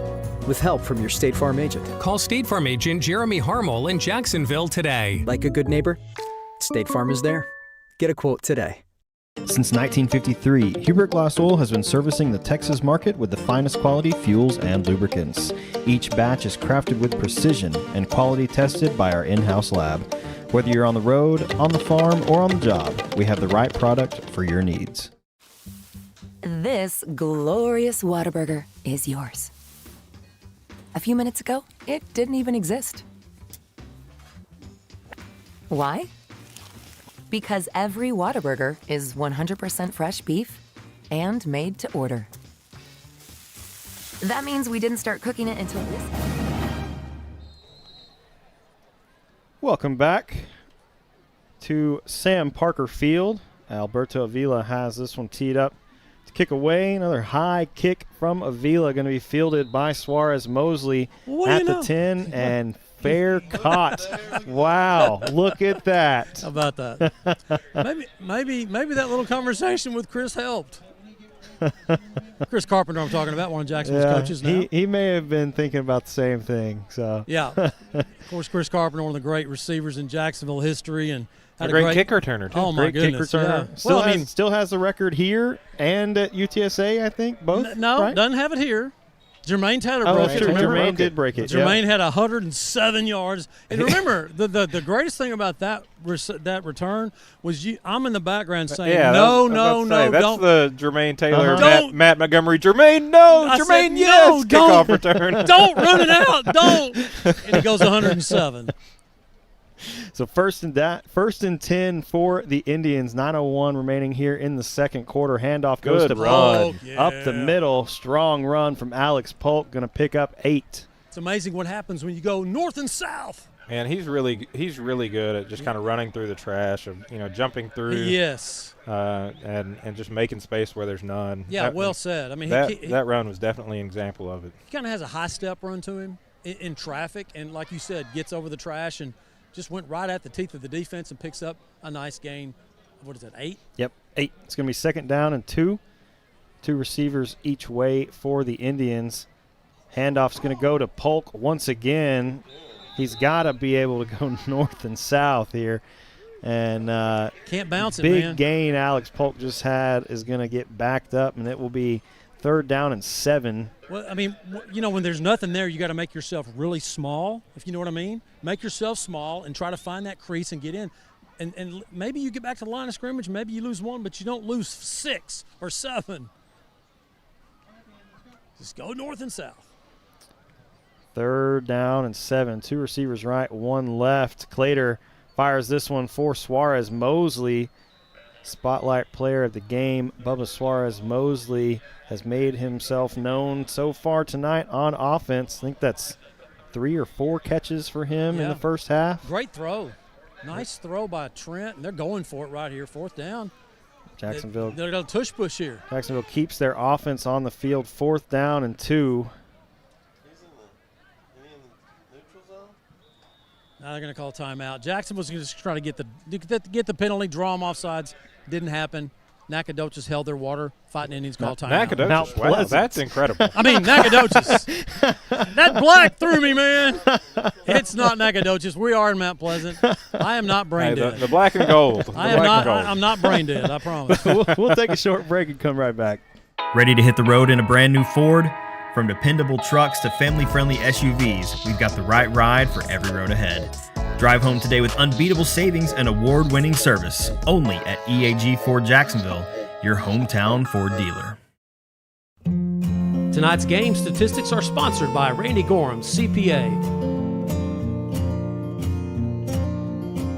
Randy Gorham, CPA, the source for your accounting and income tax needs since 1984. Since 2004, Legends Old Time Burger Cafe has been the home of Jacksonville's best old-fashioned hamburgers. Hand-battered chicken strips, chicken fried steak, fries, and onion rings are the best around. Legends, home of Jacksonville's best old-fashioned hamburger. Welcome back to Sam Parker Field. 7:18 remaining here in the second quarter. Jacksonville has a 4th and 2, and the offense is on the field for the Indians. Trips left. Polk in the backfield with Trent Clater. McGowan, the man in motion, the handoff going to go to him. There's nothing there.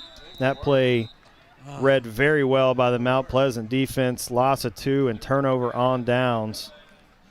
Trying to get Mount Pleasant going in one direction, and they swung. They actually put Jordan in motion, swung him back around to try to get them turned around, and boy, they stayed home and not even close.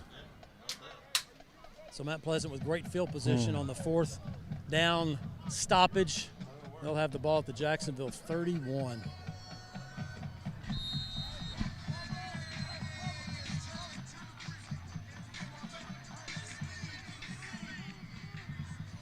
Well, once again, thank you for joining us here in Nacogdoches, according to Matt Montgomery earlier.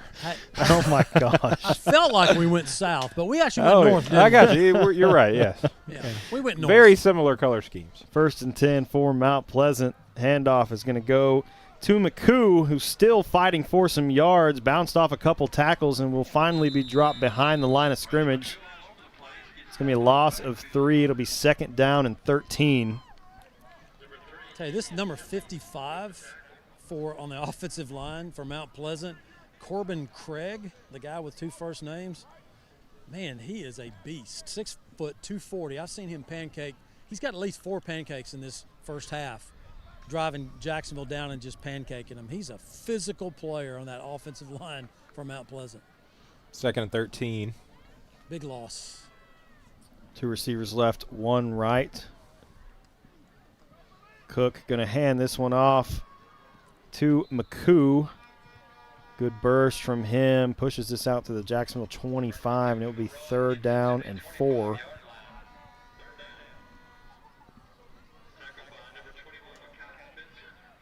Well, they have a couple of hammer running backs, does Mount Pleasant, but Jacksonville defensively, they're making good tackles so far.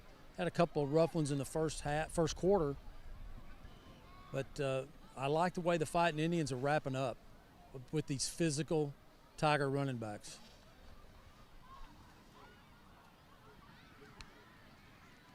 Cook able to handle the snap well, hands it off to McCoo. It's going to be a face mask, I think. Malik able to punch the ball out, but I'm pretty sure you're going to have a face mask go against Jacksonville.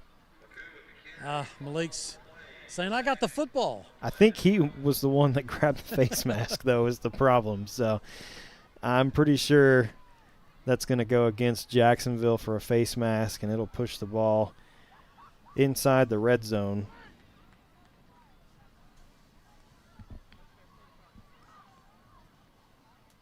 Yeah, I'm sure that's the call.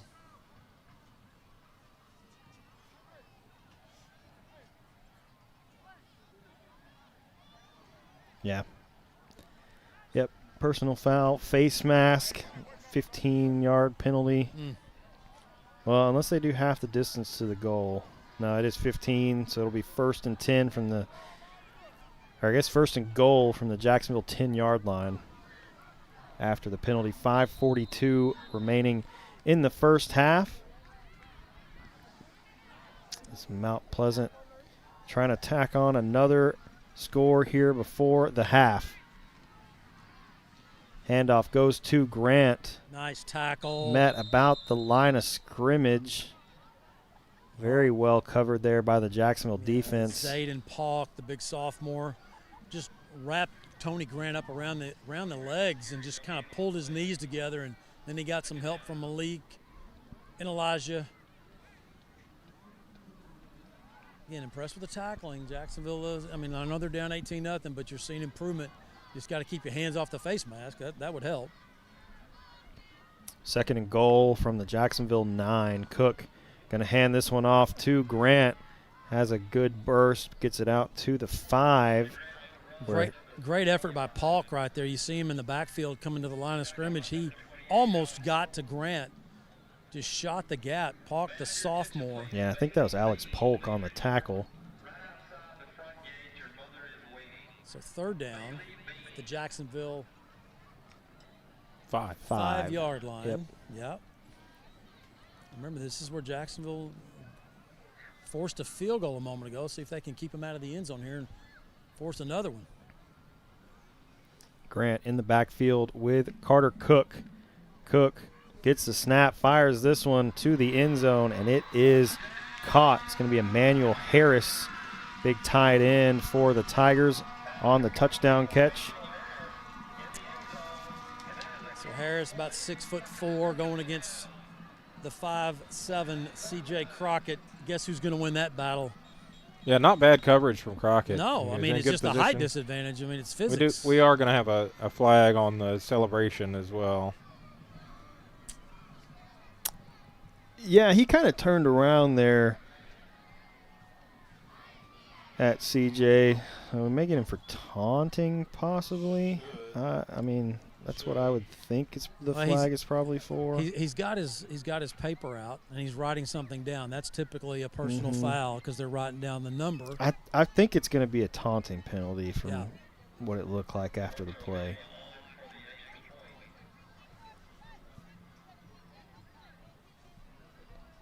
Did he call it? No, he hasn't yet. They're still discussing it. The officials are not mic'd up tonight, which we're so used to at all the stadiums we've been to, but tonight here in Mount Pleasant. Touchdown is good. After the play. Taunting. Yeah. Yep. He marked off on the kickoff. So with 4:09 left here in the first half, Mount Pleasant takes a 24-0 lead. Alberto Avila will be in to attempt the extra point, brought to you by our friends at Neighbors Coffee. If you need a kick, go get yours at Neighbors. You know, the refs were mic'd up in Nacogdoches. It's true. But here in Mount Pleasant. Oh, right, yes. Yeah. I will say. Stay with me, fellas. You know, we went a long time in high school without having the refs mic'd up, but it is very nice having them mic'd up and hearing what the call is. Yeah, it is very nice, yeah. Really helps explain a lot. Unless you can read lips from a long way away. That's true. Here's the extra point by Avila. Good snap, good hold. Avila able to knock this one through. Extra point is good. Makes this a 25-0 game here in the second quarter with 4:09 remaining. We'll take a short break and come right back.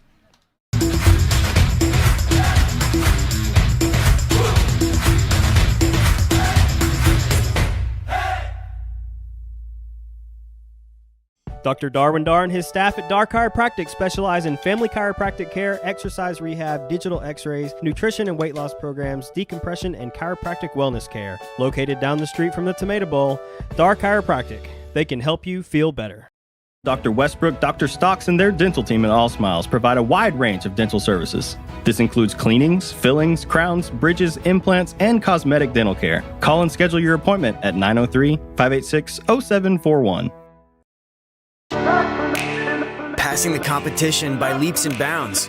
The team of world-class specialists at Christus Orthopedics and Sports Medicine Institute are experts in caring for bones, joints, and muscles. In addition to treatment, they also provide special programs designed to keep you in optimal shape and improve athletic performance. So whether you're a student athlete or a weekend warrior, they'll keep you at the top of your game. Christus Orthopedics and Sports Medicine Institute, taking orthopedic care a step further.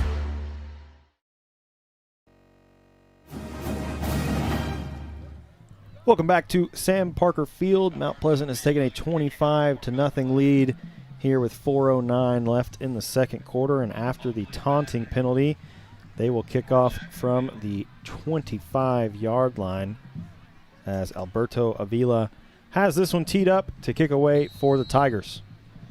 They have a really interesting kickoff formation, like two guys spaced right around the kicker on each side. High ball from Avila, going to be fielded by Suarez. Mosley from inside the 20 makes a good move to the far sideline, gets out across the 35. Pretty good return there from Bubba. About 20 yards or thereabouts. Bubba knows how to find that gap. Nice job. So with 4:01 remaining, you're down 25-0. For Jacksonville, obviously, you got to get on the board here if you have any chance at all in the second half to try to make it a 3-score game. Jacksonville has yet to take any shots downfield throwing the ball, so maybe you try one here on this drive. So it'll be Caden Boyd in the backfield with Trent. Malik at the H-back. Kind of dropped off the line of scrimmage in the slot more. Doubles left. 1st and 10 from the Jacksonville 37-yard line. Clater going to fake the handoff, fires this one over the middle, trying to find Jordan McGowan, almost picked off. Yeah, Jordan did a nice job playing defense right there. The ball was a little bit high and could have been picked off. Jordan came in and just kind of knocked it down with both hands to keep it from being intercepted. So 2nd and 10.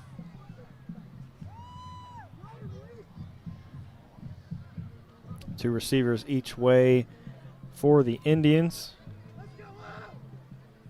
Clater going to hand this one off to Caden Boyd. And there's not much room to run between the tackles for Caden Boyd. It's going to be dropped at the line of scrimmage. It'll be 3rd down and 10. Jaden Finley, 6 foot, 200-pound defensive tackle, comes in and wraps. Boyd had a bit of a gap right there and tried to spin out of the tackle by Finley and wasn't able to. So 3rd down, 10, no gain. So 3rd down and 10. Two receivers on each side. Clater looking over the middle off the hands of Terrence Beard for the Tigers. There is a never mind. I thought there was a flag that came in. Yeah, trying to there find. Was not. It'll be 4th down and 10. Jordan McGowan kind of on a deep slant, not necessarily a post, and Trent just missed him. Just threw it over his head. Fortunately, it wasn't picked off. Ball sailed on him. Now Tavera will come out to punt the football.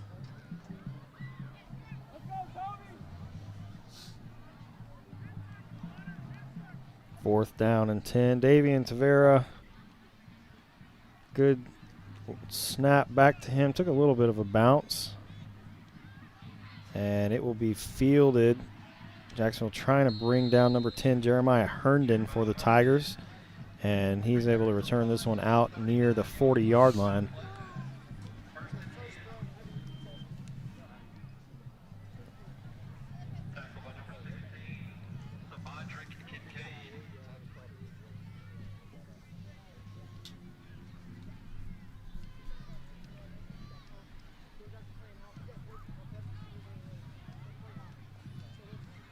3 minutes remaining here in the first half as Mount Pleasant takes over possession at their own 39-yard line. 1st and 10 for the Tigers. 2 receivers each way.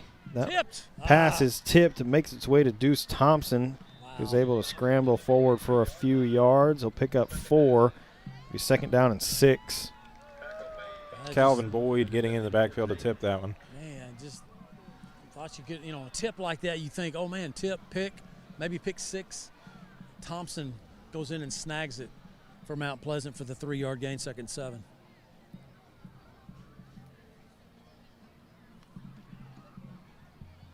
Cook fires this one, caught by Deuce Thompson on the near sideline, and he will pick up a 1st down, move the ball to midfield.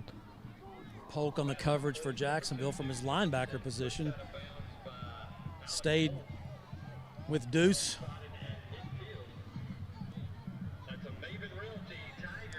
We move under 2.5 minutes left here in the 2nd quarter. Trips left, 1 right. Cook going to fire this one near side once again. Pass is caught by Keith Stanford.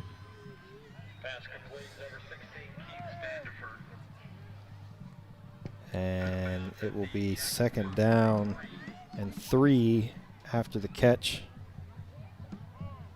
Yeah, Mount Pleasant throws those little hot routes like that. It's like a running play for them. Just pitch, catch. Pretty simple stuff. Makes it 2nd and 2. 2 receivers left, 1 right. Cook going to fake the handoff to McCoo. Fires this one over the middle for Deuce Thompson. Has some room to run, gets inside the Jacksonville 10, and he will score. From 39 yards, Deuce Thompson with another touchdown for Mount Pleasant. Pushes the score 31-0. Just had him in a crossing route right there, and looked like there might have been kind of a pick block down there on the safety that allowed Deuce Thompson to get free. So a nice downfield block after the catch allowed him to skip around the edge and get in the end zone. Alberto Avila in to attempt the extra point. Extra points brought to you by our friends at Neighbors Coffee, and this one from Avila is up and good. Makes this a 32-0 game with 2:13 remaining in the 2nd quarter. Take a short break and come right back.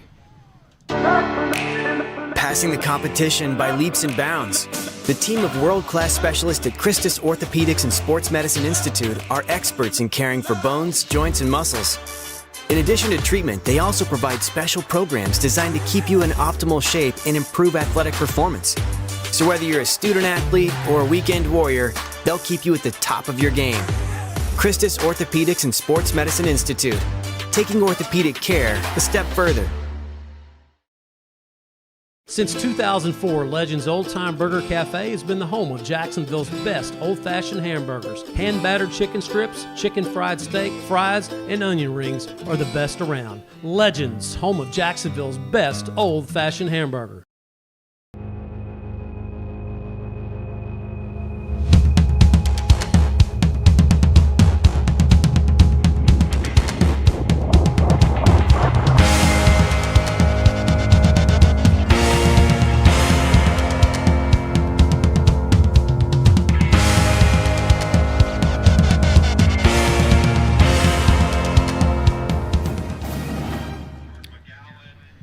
Welcome back to Sam Parker Field. Alberto Avila has this teed up with 2:13 remaining in the 2nd quarter.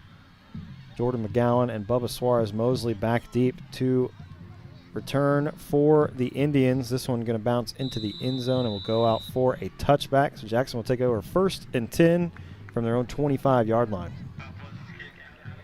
Fans, stay with us. We'll have our Whataburger halftime report. Jacksonville High School Band will be performing along with the Cherokee Charmers. Jacksonville's Twirlers will also perform. Of course, we'll have our halftime talk with head coach Monte Stevenson, sponsored by All Smiles Dentistry, and Todd will be along with Randy Gorham Statistics. That's coming up on the Whataburger halftime report. 2:13 remaining here in this first half. A first half that has definitely not gone Jacksonville's way. Down 32-0 here and just unable to get anything going offensively in this first half. I think Jacksonville has, maybe 3 first downs. Not a lot, that's for sure. First and 10, got movement from Mount Pleasant. And it will be offsides with the contact on the defense. And Jacksonville will have 1st and 5 after they mark off the penalty. Jacksonville will be at the 30-yard line. 1st and 5. Let's see what Jacksonville's offense can do with 2:13 remaining here in the first half. 1st and 10, 2 receivers each way. Handoff going to be faked. And good pitch and catch here. Finds Jordan McGowan on the near sideline. McGowan able to break a tackle, pick up some extra yardage, gets out to midfield. Almost the best field position Jacksonville's offense has had till they started a drive there earlier at the 50. Yep, picks up the EAG Ford first down, and that will take us to the 2-minute timeout. So we will take a short break and come right back. Dr. Westbrook, Dr. Stocks, and their dental team at All Smiles provide a wide range of dental services. This includes cleanings, fillings, crowns, bridges, implants, and cosmetic dental care. Call and schedule your appointment at 903-586-0741.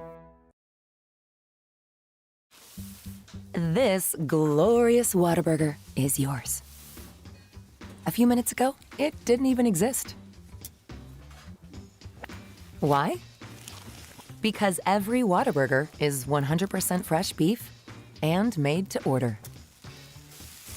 That means we didn't start cooking it until this exact moment, right here, when you ordered it into existence. Whataburger, just like you like it.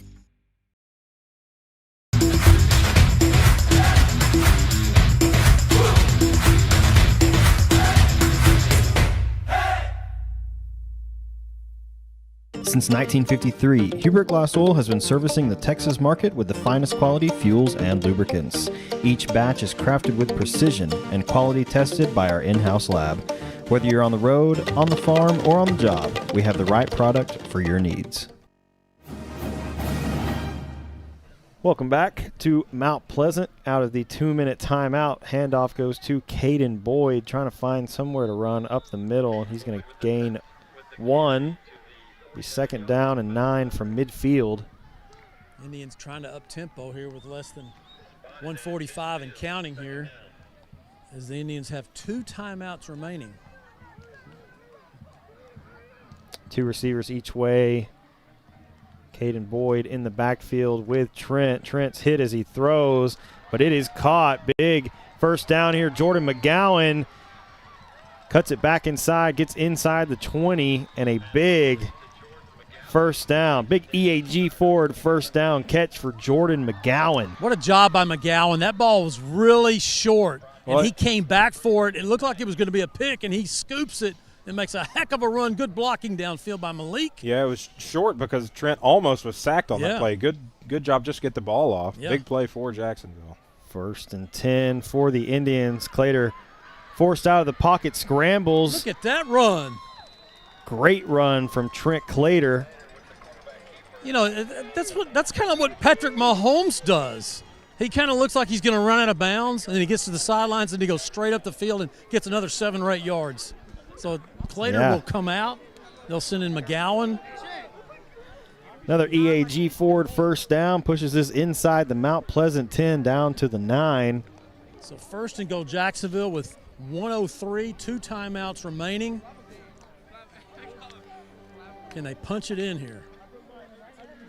Caden Boyd and Alex Polk in the backfield with McGowan. Polk going to slide to the other side of Boyd.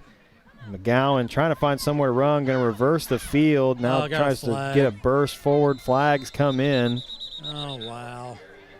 You're going to get a hold. There's 2 flags. Oh, man. I think they're going to get Sally here. He's hurt his wrist because he was holding so hard. He hurt his wrist. Yeah, that's a he'll check out. Kind of a broken play, and so you got people out of position and then trying to scramble to make a block. And Jordan almost made something out of it. I mean, he came close. Just couldn't slip through the crack. And a lot of times on a busted play like that, you're just trying to get a block, and I think that's what Sally was doing. Just kind of reached out and grabbed him, though. Could have been multiple holds.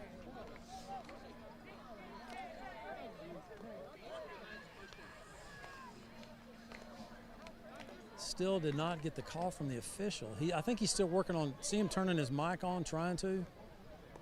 He's reaching back there. And we do have a coach talking to him. The head line judge was over here talking to the Mount Pleasant coach, I think, for a second. So that'll back Jacksonville up. Well, there's no call. Then there was no mark-off right there. Now we got block in the back against Jacksonville, declined. Okay, declined. So he's going to take the play. Good move. Okay. Okay, so it'll be 2nd down and goal. Now the officials are checking their spot where the ball, or where McGowan eventually went down. Trent Clater's checked back into the ball game, and he'll be joined back there by Caden Boyd, the senior.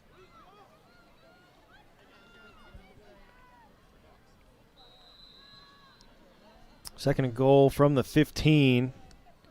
Clater going to fake the handoff, rolls to his right, fires this one downfield, and it is intercepted at the goal line by Deuce Thompson, who has a lot of blockers in front of him, gets across midfield, and he will score. 98 yards.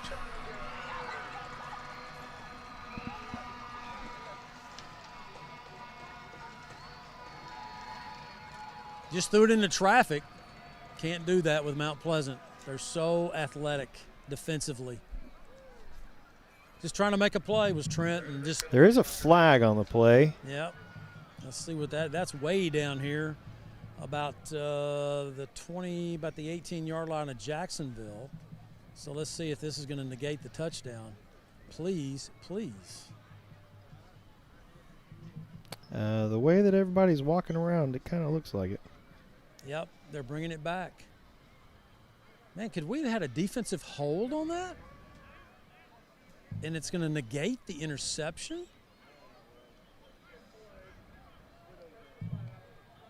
Roughing the passer. Oh, wow. Well, Jacksonville gets a break. That's an automatic 1st down. That'll move it inside the 10, roll back to the original line of scrimmage that at the 8. So it's a yard better than where they started on 1st and goal. Now it's 1st and goal from the 8 with 32.6 seconds remaining. Huge penalty. I don't know what exactly to call it, but it is definitely a whole lot more than a huge break for Jacksonville. Oh, yeah. That was massive. That is a lifeline at this point. 32 seconds remaining in the first half.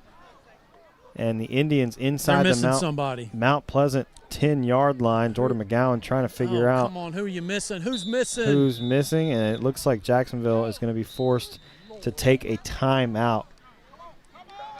And we will take it with them.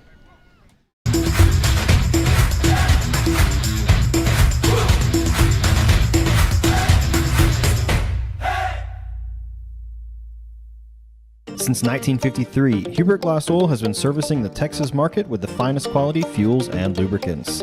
Each batch is crafted with precision and quality tested by our in-house lab. Whether you're on the road, on the farm, or on the job, we have the right product for your needs.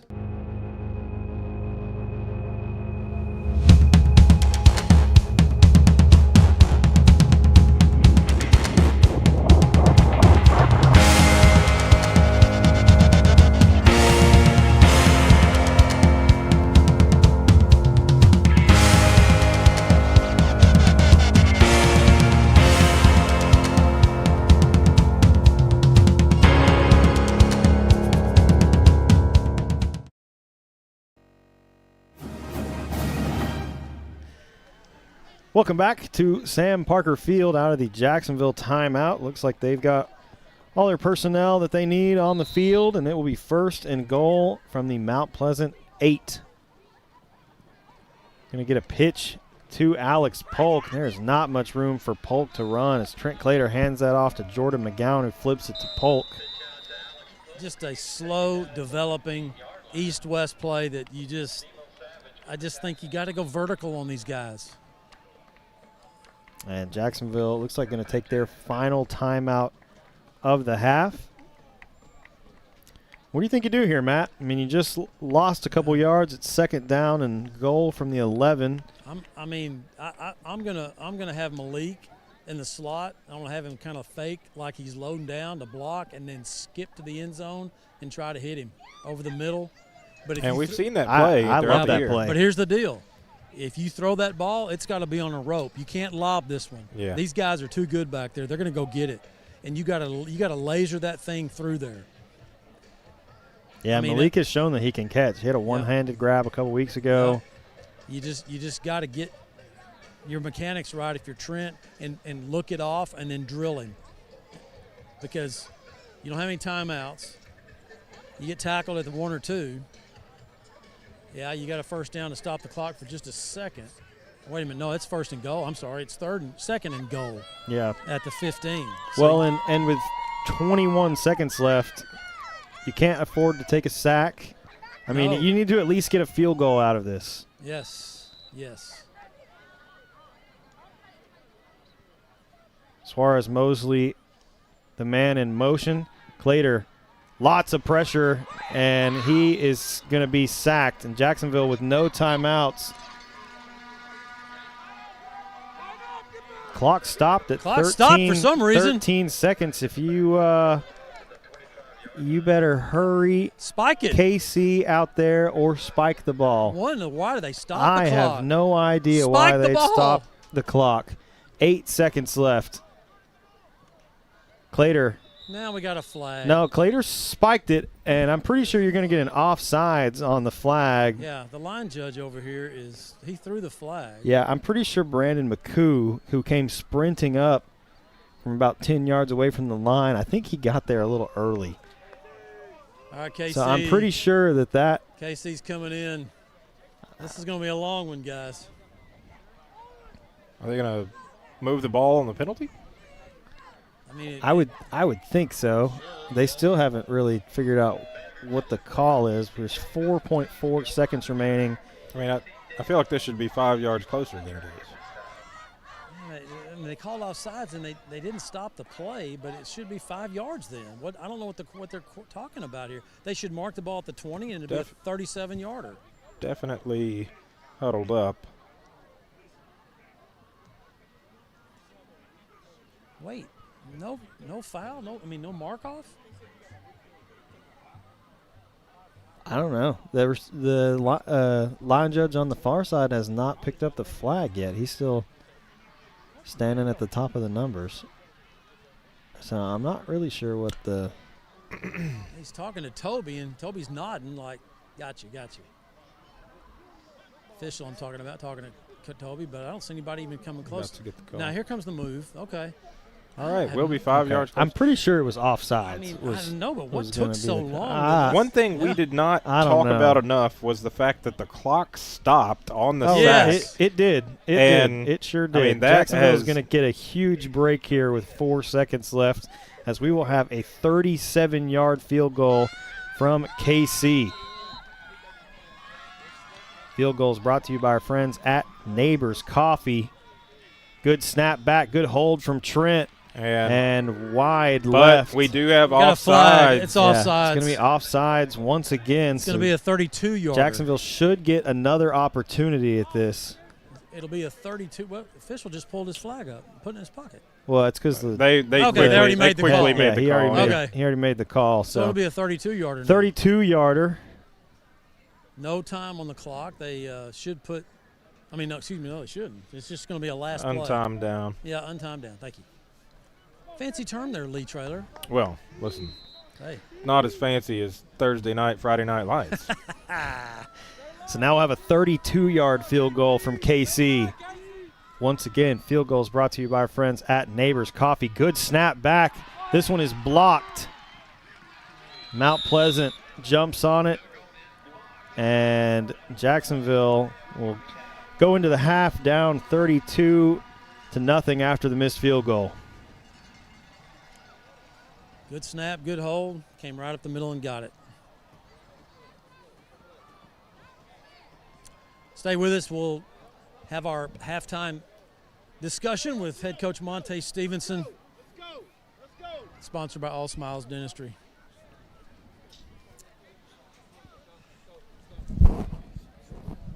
Coach made some good plays, had some bad plays. It's a physical defense, the fastest defense I think Jacksonville has seen this year. I think this is, you probably gonna call me crazy, but I think this team we're facing, I think they're about 3 or 4 plays away just watching film on them from being the best team in the district. They had a few bad things go their way, but you're absolutely right. Their front three that they're using, I think is probably the best that we've seen all year long. They're doing a good job of getting off blocks, but on our end, we got to do a better job of getting the ball in the hands of to our guys. And when we do get it, we got to make some positive change out of it. They're going to make some adjustments this second half to find ways to get the ball out because, like you said, that front three they got is pretty dang good. We're going to figure out the second half. I thought defensively, early on, those few drives we played solid. So, I mean, it's just, again, we're showing people that we can play. We got to not get the personal fouls like over in the corner to get us off the field. Yeah, the face mask. A couple face masks, a couple turnovers. The ball were on the ground. They found a way to get the ball back. So second half, we got to continue to keep fighting, take advantage of it. Coach, thank you. Thank you, Go Indians. Head coach Monte Stevenson on the All Smiles halftime report. Guys, let's take a break. Come back. We'll get the Charmers, the drill team, and the Jacksonville High School band. All righty. Passing the competition by leaps and bounds. The team of world-class specialists at Christus Orthopedics and Sports Medicine Institute are experts in caring for bones, joints, and muscles. In addition to treatment, they also provide special programs designed to keep you in optimal shape and improve athletic performance. So whether you're a student athlete or a weekend warrior, they'll keep you at the top of your game. Christus Orthopedics and Sports Medicine Institute, taking orthopedic care a step further. Dr. Darwin Dar and his staff at Dar Chiropractic specialize in family chiropractic care, exercise rehab, digital x-rays, nutrition and weight loss programs, decompression, and chiropractic wellness care. Located down the street from the Tomato Bowl, Dar Chiropractic. They can help you feel better. Dr. Westbrook, Dr. Stocks, and their dental team at All Smiles provide a wide range of dental services. This includes cleanings, fillings, crowns, bridges, implants, and cosmetic dental care. Call and schedule your appointment at 903-586-0741. Welcome back to Sam Parker Field for the Whataburger halftime report. The Jacksonville Cherokee Charmers have made their way onto the field for their halftime performance. So, Matt, I'm going to throw it down to you. Thank you, Ryan Travis. Welcome to the Whataburger halftime report. Let's listen to the PA as they introduce the Cherokee Charmers of Jacksonville High School.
And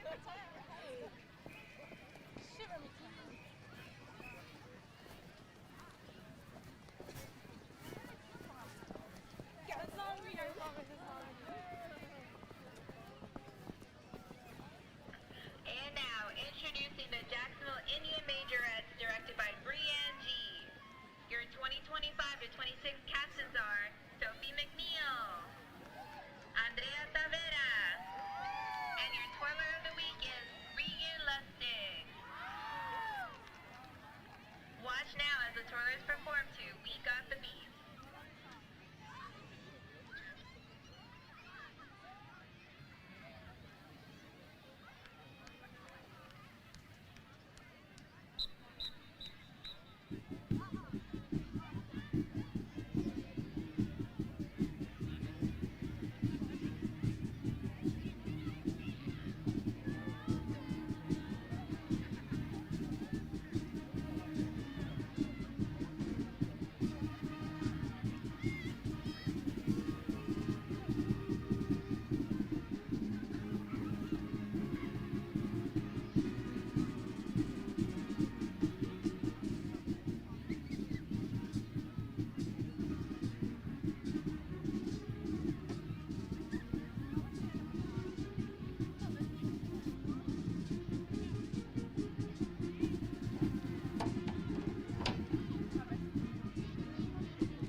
And now, JISD is proud to present the Jacksonville Fighting Indian Band. The band is under the field direction of Senior Drum Major Anaja White and Senior Drum Majors Demetrius Hampton and Mauricio Trujillo. Featured twirler is Abby Barrier. Tonight, the band will perform the Vienna Philharmonic Fanfare, Golden Bear March, and First Violin Brigade.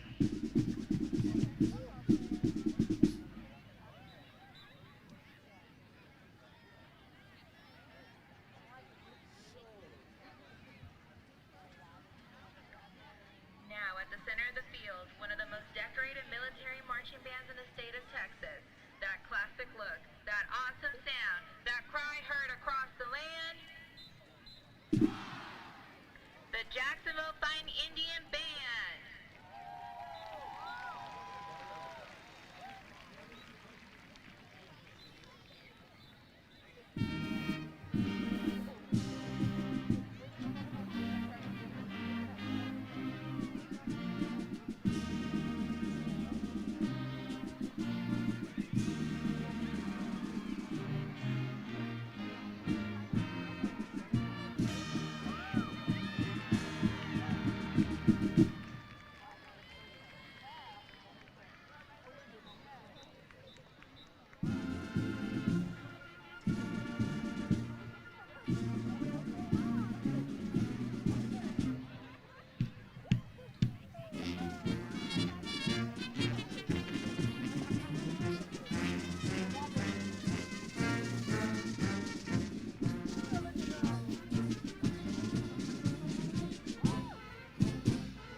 Jacksonville High School Band performing here at halftime at Sam Parker Field in Mount Pleasant, Texas.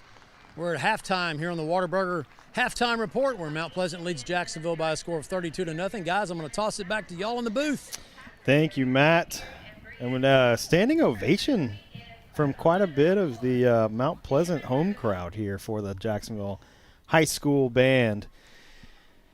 All right. Well, the booth for the Whataburger Halftime Report. You make the order, and Whataburger makes it fresh. And we're going to quickly take a look at our stats for the first half, brought to you by Randy Gorham CPA. And then we might, since we got James Traylor in the booth tonight, we might have some trivia with James. We very well might.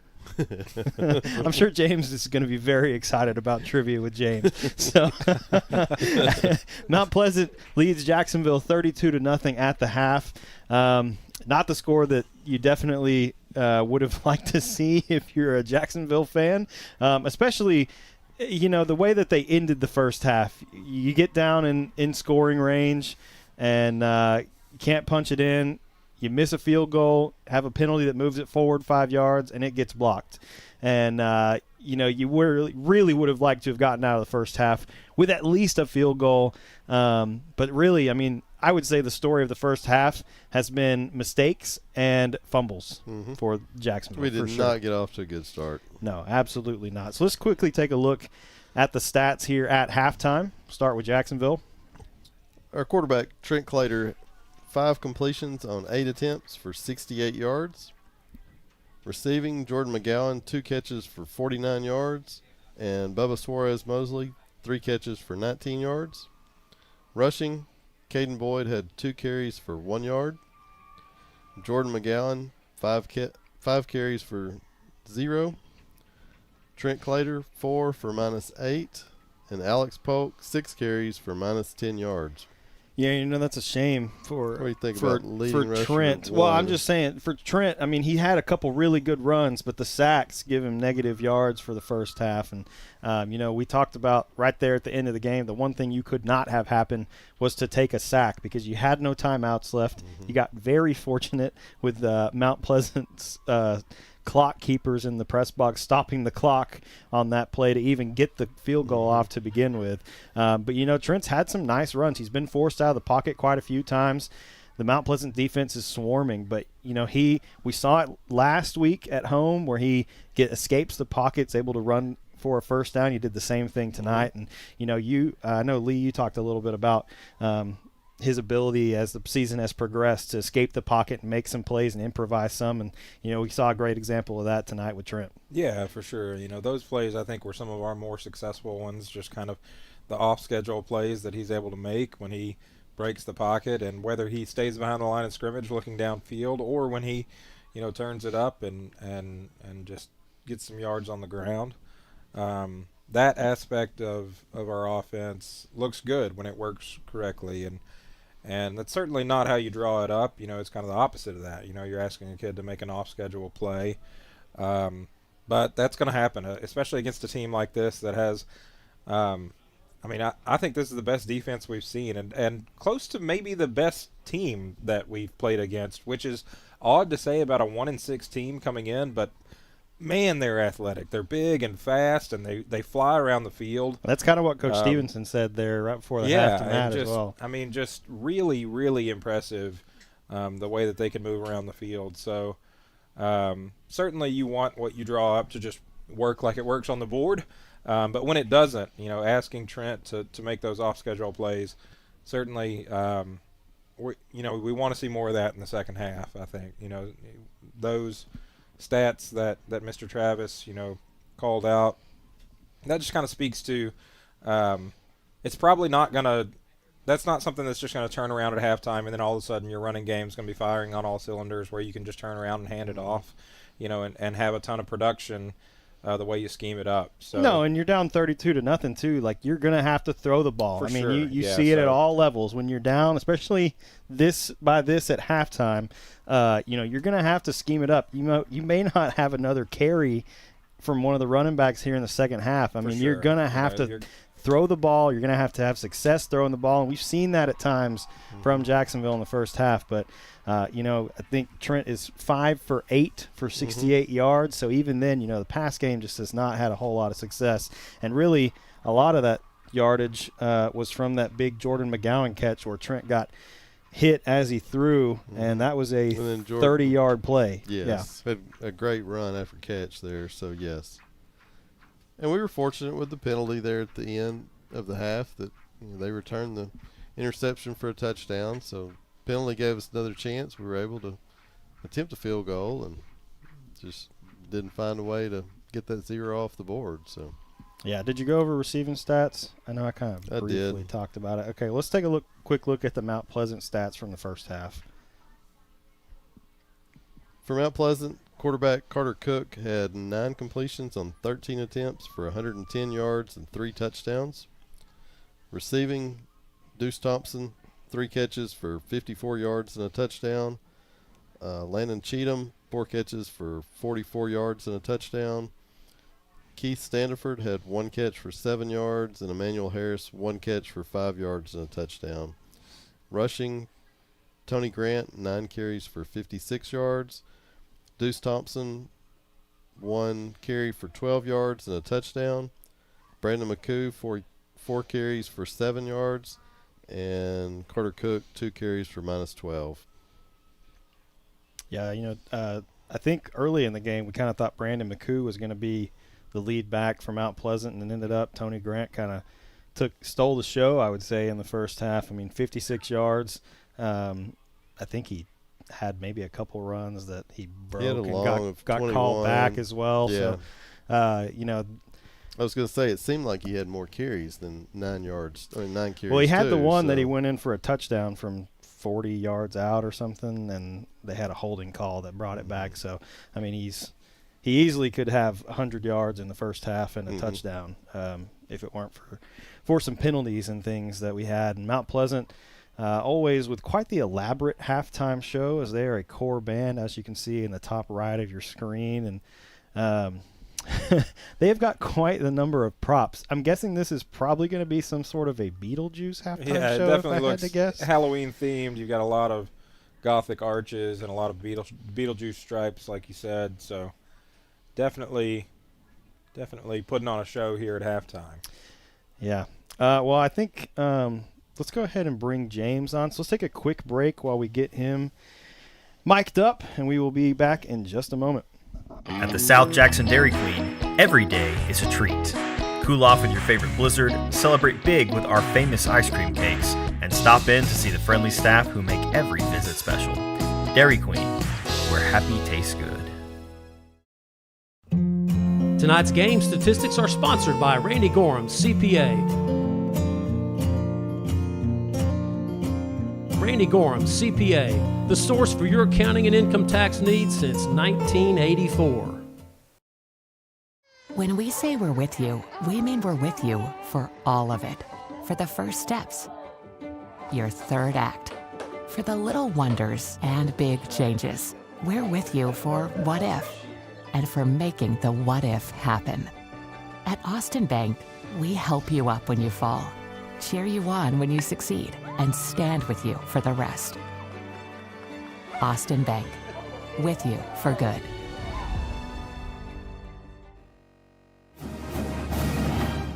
All right, welcome back into the booth on the Whataburger Halftime Report for Trivia with James. We've got a theme song even. That's great. I think I came up with this like Nacogdoches or something on the spot several weeks ago. So this will be the first iteration and probably the last iteration. I don't think so. I think this is a hit. This season I think will probably be the last iteration since this is the final road game of Trivia with James. Episode 1. I will say I did not come prepared for Trivia with James. I asked ChatGPT for a quick 10 to 15 question trivia lightning round kind of style thing. So, James, I'm going to start you off with a geography question. Oh, no. Okay. How good are you at geography? Pretty bad. I feel like I'm pretty bad at most trivia topics. No, I'm sure you'll be good. All right. So first question here for you, James. What is the largest ocean on Earth? Okay.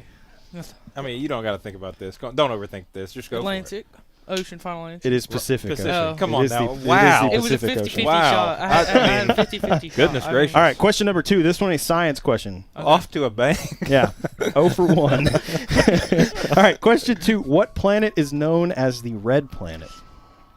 Mars, final answer. Correct. Oh my gosh. Let's go. All right, 1 I'm for so 2. Let's All right, go. question 3. I asked ChatGPT to ramp up the difficulty of these, so we'll see how much of a job Well, that it we did missed the first with one. that. I'd Yeah, like I to know. point I out, think so, maybe you know. it's going to get easier as we go on. Maybe the story.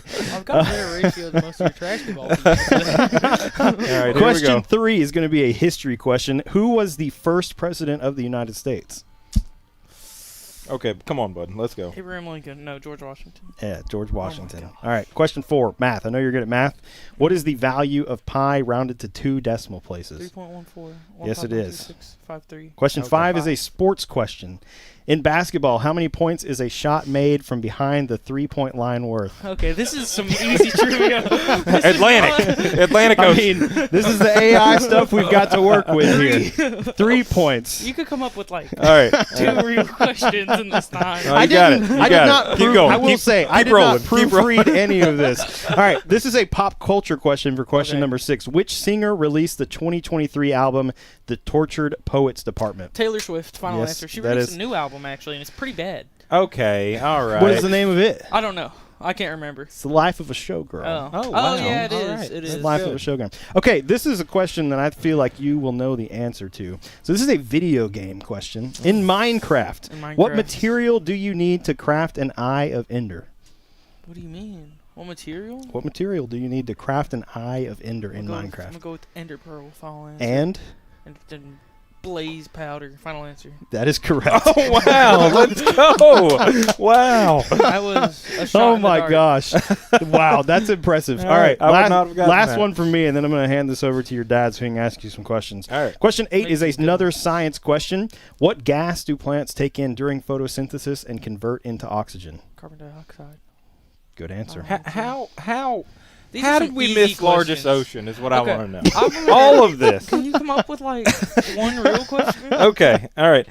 What film won the Academy Award for Best Picture in 1994 featuring the line, "Life is like a box of chocolates"? Oh no, I have no idea. Oh my goodness! I haven't Come on, watched any Forrest Gump. movies. Forrest Gump. I've never I watched mean that Forrest that Gump. hurts my heart right there. That Hey, really. you're my father. That really Okay? gets to me. You That- show me Forrest That Gump, really gets to me. and then I'll What know year that. did World War II end? World War II. World War II. Ended in the year.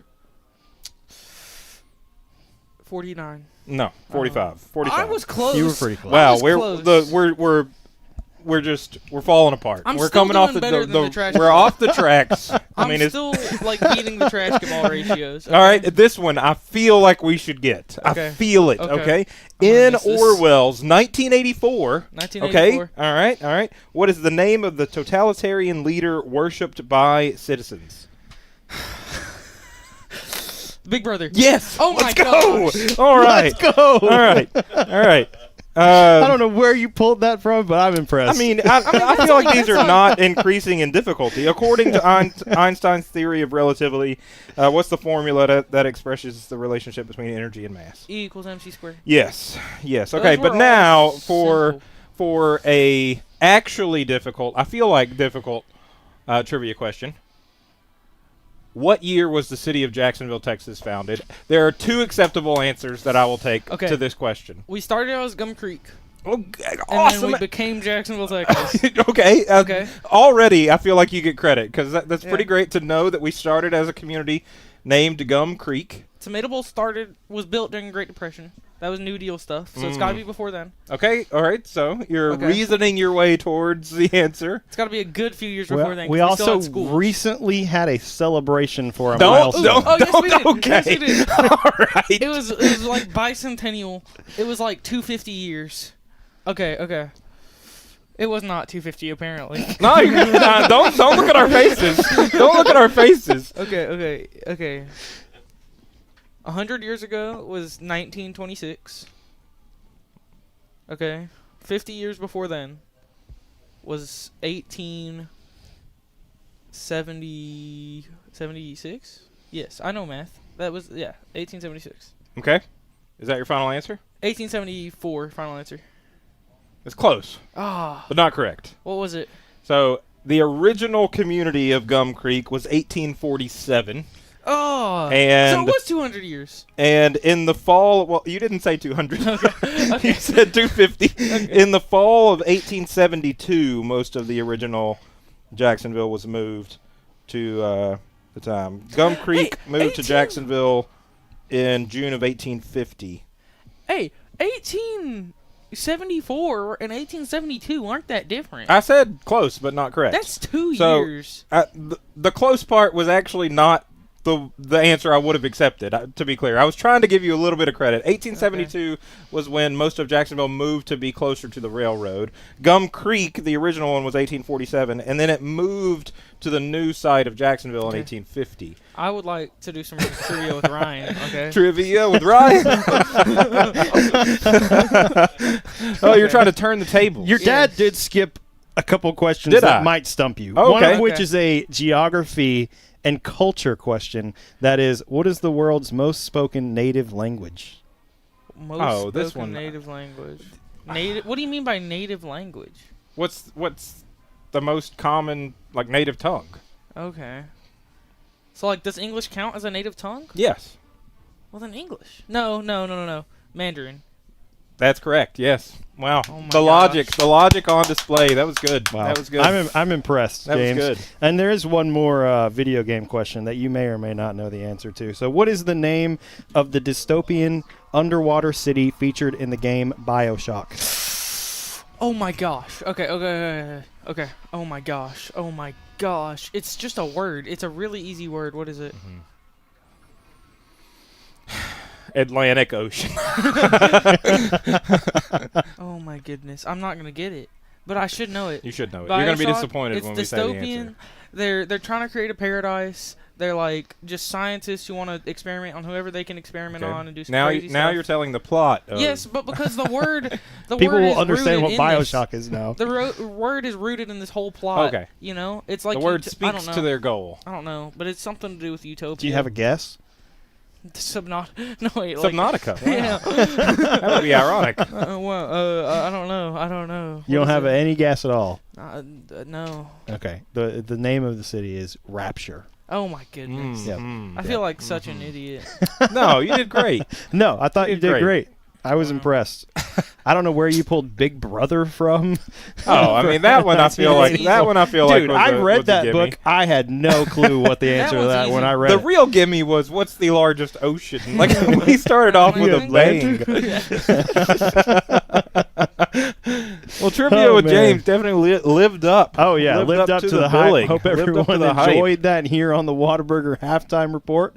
Matt, are you with us? Oh no! Did you listen to trivia with James? Mr. Montgomery. And do you have any questions for him before we hand the headset back off? Matt may be in line at the concession stand. We may have lost him. We may have lost Matt.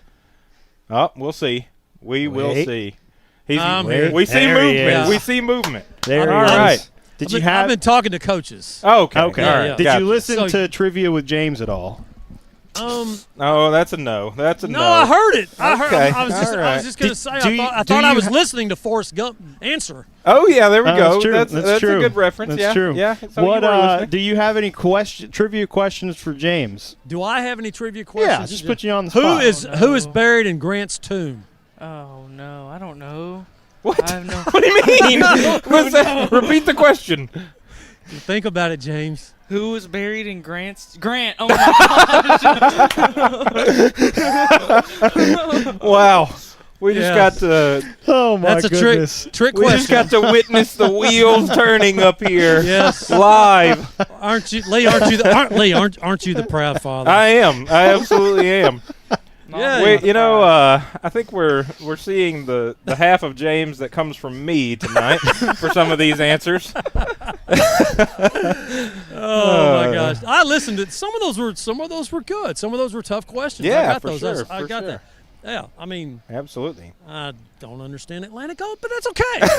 That's all same. right. Same. But That's okay. Let's go with unless you have anything else for trivia with James, Ryan. I do want to ask you a question, Matt Montgomery. Okay, I'm with And it's you. not trivia, it's more just I mean, it will be trivia for the people, I suppose. Yeah.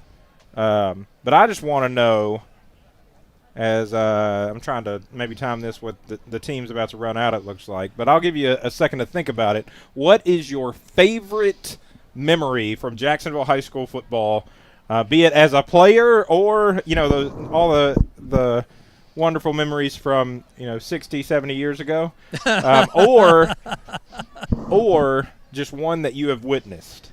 Okay. One singular memory. What's your favorite moment? Oh, singular. Okay, so I'm gonna do one as a player. Okay. And then one as a broadcaster. All right, let me think. Let's hear it. When you were a player, back when the world was in black and white, sepia tones. I mean, let me think about it. Here comes the Fighting Indians coming out of the tunnel.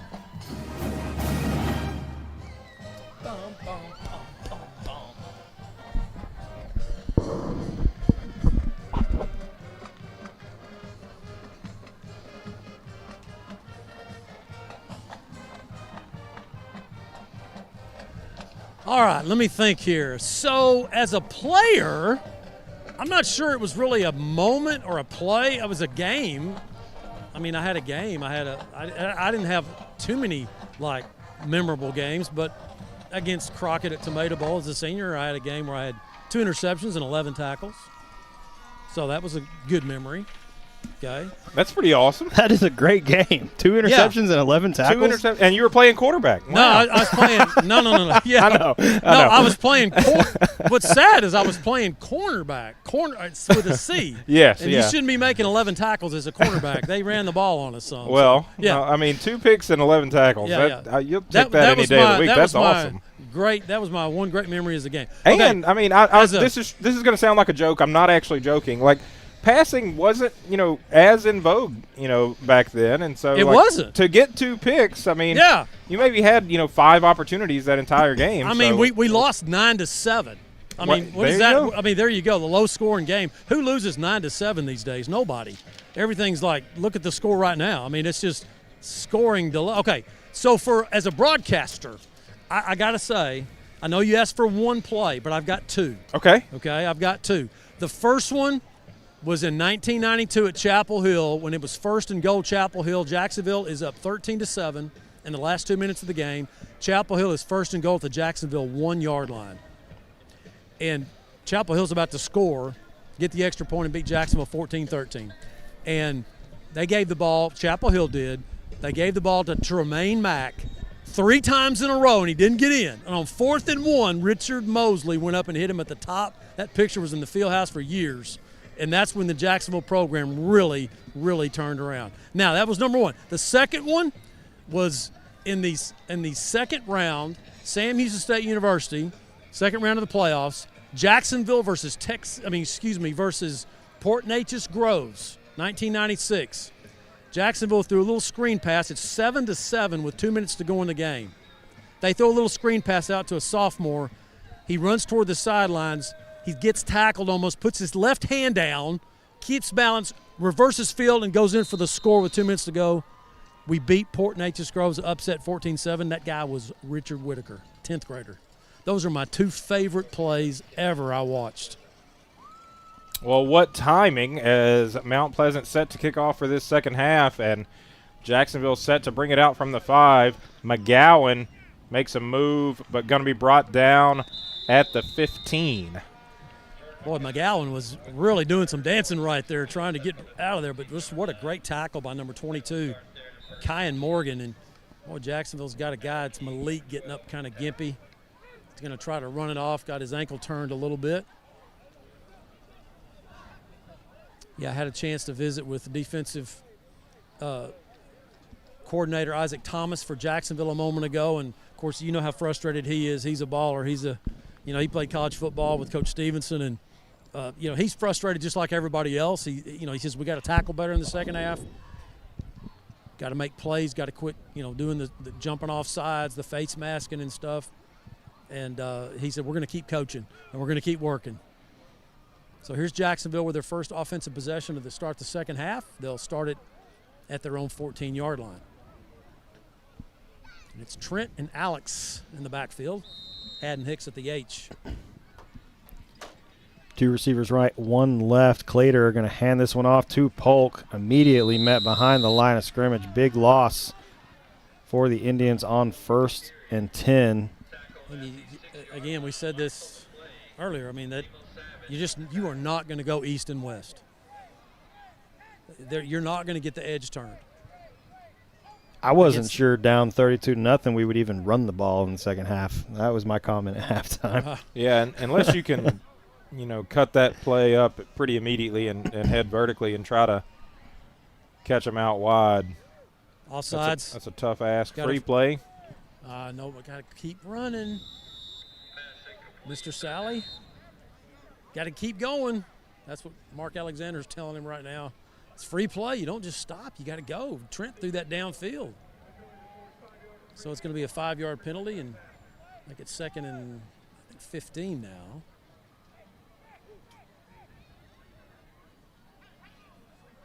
Nice to get some of that yardage back. Yep. Now 2nd and 13 then.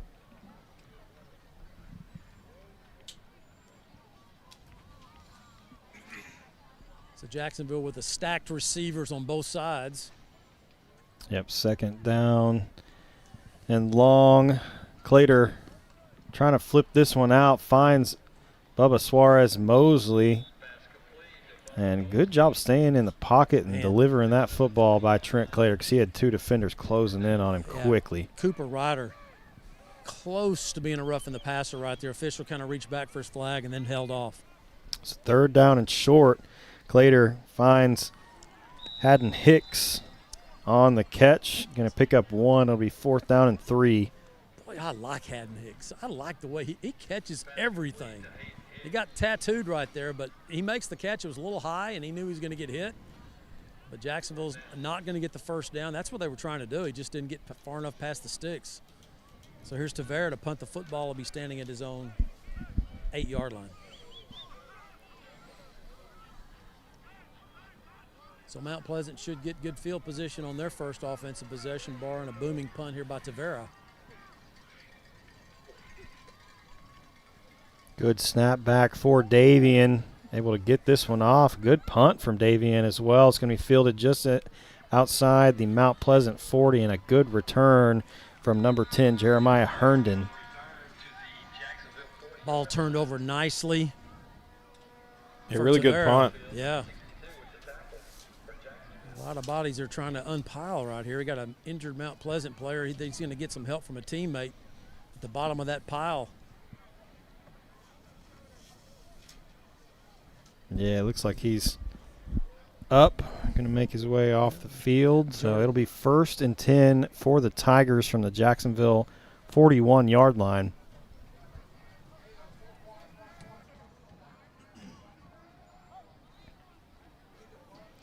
Empty backfield for Carter Cook. 4 receivers right. And Deuce Thompson, the man in motion. Cook going to find Thompson. And he will make his way out near 1st down yardage. Looks like they're going to mark him a yard short, so it'll be 2nd down and 1.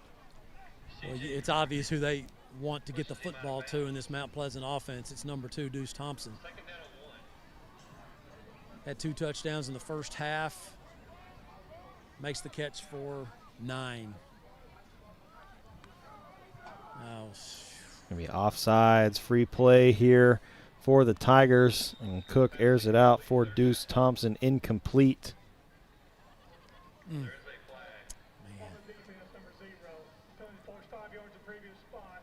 He did get the microphone working. Yeah, he did. At halftime. Yeah, just in time. I'm sure Malik loves that. Yeah. Thanks a lot, ref. You get your mic working, and I got the penalty. I know they were working on it up here at halftime. Yeah, so Malik gets the offsides. Not watching the ball. Empty backfield once again for Carter Cook on 1st and 10 after the penalty. Cook going to flip this one out for Grant. Tony Grant with lots of green in front of him finds a big hole, and he will go in for the touchdown. So Grant on the screen, well blocked.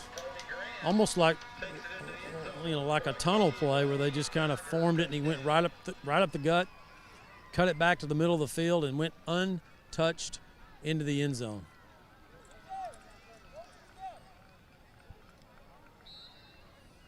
So as this game starts to get away from Jacksonville here, 38-0, about to be 39 maybe. Here's Avila with the extra point.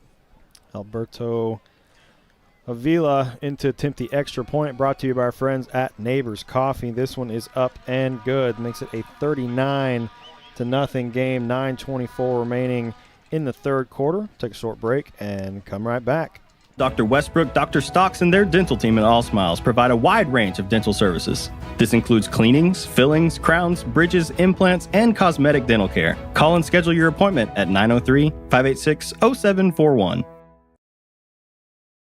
I'm Matt Montgomery. For over 40 years, my business has helped people manage their money and organize their financial life. I'm a registered investment advisor with the state of Texas and chartered financial consultant. Whether you need portfolio management or comprehensive financial planning, I can help you. Call me for a free consultation. Since 2004, Legends Old Time Burger Cafe has been the home of Jacksonville's best old-fashioned hamburgers. Hand-battered chicken strips, chicken fried steak, fries, and onion rings are the best around. Legends, home of Jacksonville's best old-fashioned hamburger. Welcome back to Mount Pleasant, as the Tigers have taken a 39-0 lead with 9:24 remaining in the third quarter, and Alberto Avila is in to kick this one away for Mount Pleasant. Jordan McCowan and Bubba Mosley back to receive for Jacksonville. Jordan McGowan and Bubba Suarez Mosley back deep to receive for the Indians. This one going to be kicked deep middle, be fielded by Jordan McGowan, who takes off, makes his way out over the 30, and will be tackled out of bounds about the Jacksonville 35-yard line. So let's see if Trent Clater will check in at quarterback. You know, we saw some Jordan McGowan out of the Wildcat. That was actually, you know, some of the more successful running plays Jacksonville had, obviously in the first half with that formation. Jacksonville did have some nice completions when Trent had some time. So he will check in the ball game with Caden Boyd at the running back position. 1st and 10 for the Indians from their own 35-yard line. Two receivers each way for the Tribe. Sally, the man in motion.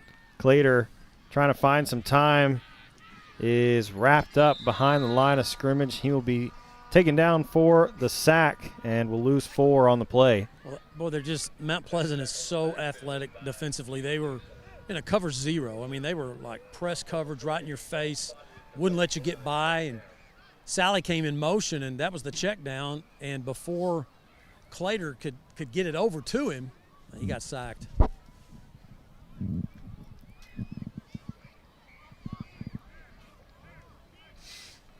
So 2nd down and 14 after the sack.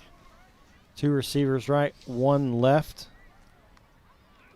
Boyd in the backfield. Quick pass trying to find Jordan McGowan, off his hands, incomplete. Bring up 3rd down and long. Jordan so sure-handed the first several games, the last couple of weeks. You know, he's had several drops. Just looking where he's going to go run before he secures the football. And that's when you get those drops. 3rd and 14, 2 receivers each way. Clater fakes the handoff, fires this one near side. This one is caught by Jordan McGowan. Great catch. But he's going to pick up about 9. It'll be 4th down and 5.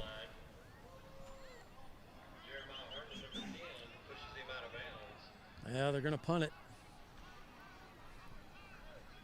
You know, this is always a hard call for me right here. I mean, not that I'm the coach, but, you know, you're down 39-0. It's 4th and 5. You're toward midfield. I don't know. I mean, do you punt this?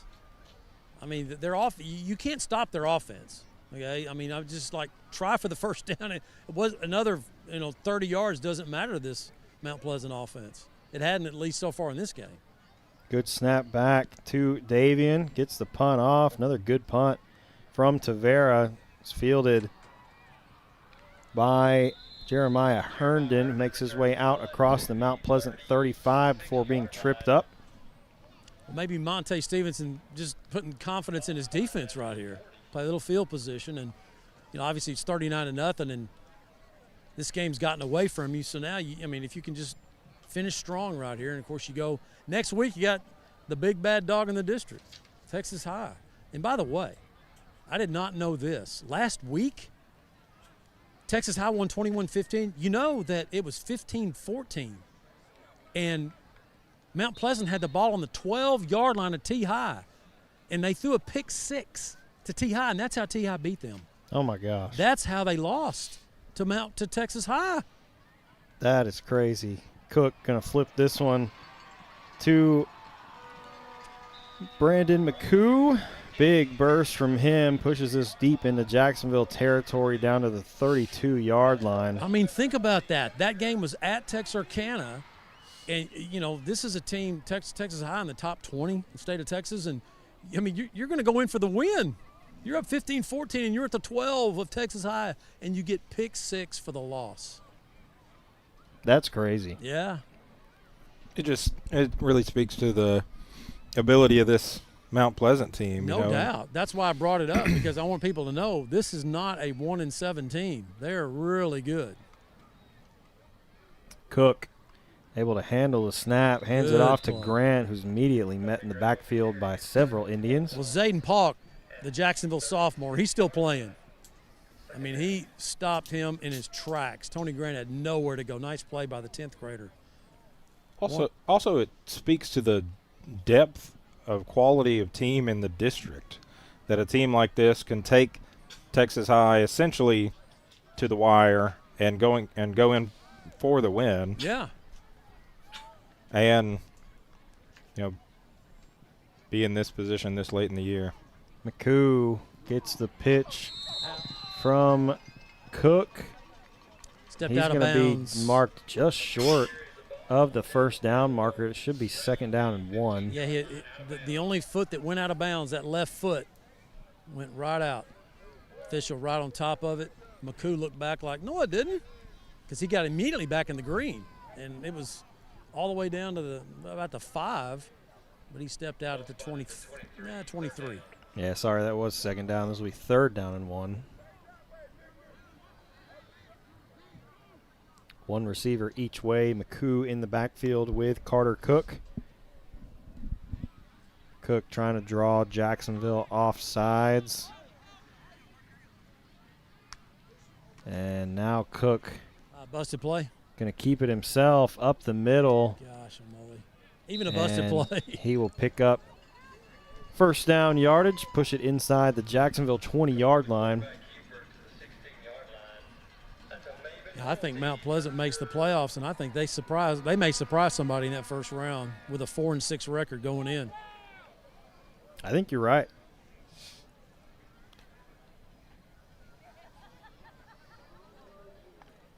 Of course, they were leading Marshall 3-0, and Marshall at the end of that game got a pick 6 and won 7-3. They've lost 2 district games on pick 6s. Against 2. Yeah. Oh, look at this play. Against the top 2 teams in the district. Yeah. See, look downfield. Look. Oh, don't do that, Chavez. That's what that guy wanted you to do. 55, who's been pancaking people all night long. He drove Victor Chavez of Jacksonville way down the field, about 10 yards beyond the line of scrimmage, and Victor just didn't like it. And he's going to come out with a personal foul out of that. So Blake Littlefield will check in, the junior for Jacksonville. Chavez will check out. And he's just frustrated. I mean, Victor's a good kid. He's just emotional. And the guy was riding him hard, way downfield. So the officials are now going to have a 30-minute conference on a pretty clear foul. I don't know why they're taking so – they're all got their pencils and pads out, and they're just writing stuff down, getting the number right. because that is all personal fouls the officials record, because I think you get 2 and you're out. Yep. So while we're waiting here, I got a little trivia for you guys. Oh. All right. Wait, it's a rule. We're going to get the call. Okay, here we go.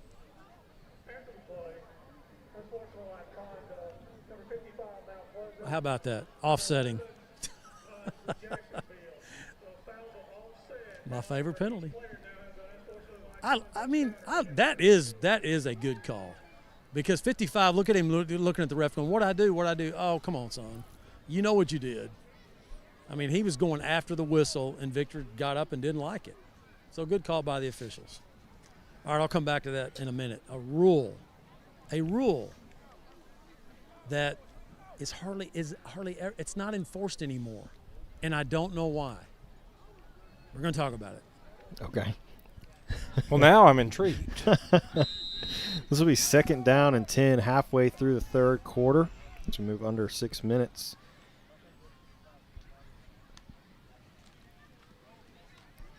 McCoo gets the pitch from Cook. Oh, gosh. Has a big hole to run through and pushes it inside the Jacksonville 5, so it'll be 1st down and goal. And we have another flag come in. Yep, Elijah's getting a little heated right now. He's going to check out. So let's see what kind of personal foul this is. Gladwell, who had a fumble recovery last week for Jacksonville, comes in at linebacker.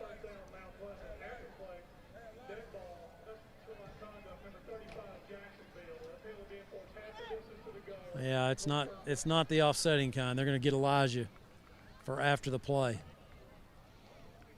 And that'll be half the distance to the goal. So it'll be 1st and goal from.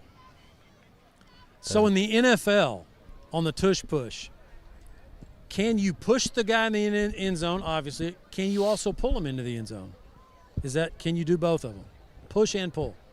I think pulling the push is allowed. The pull is not. Isn't that right? That's what I believe. I could be wrong. You are wrong. You can pull and push. Wow. College football and high school football, push and pull. Can you do both or just one? Just one.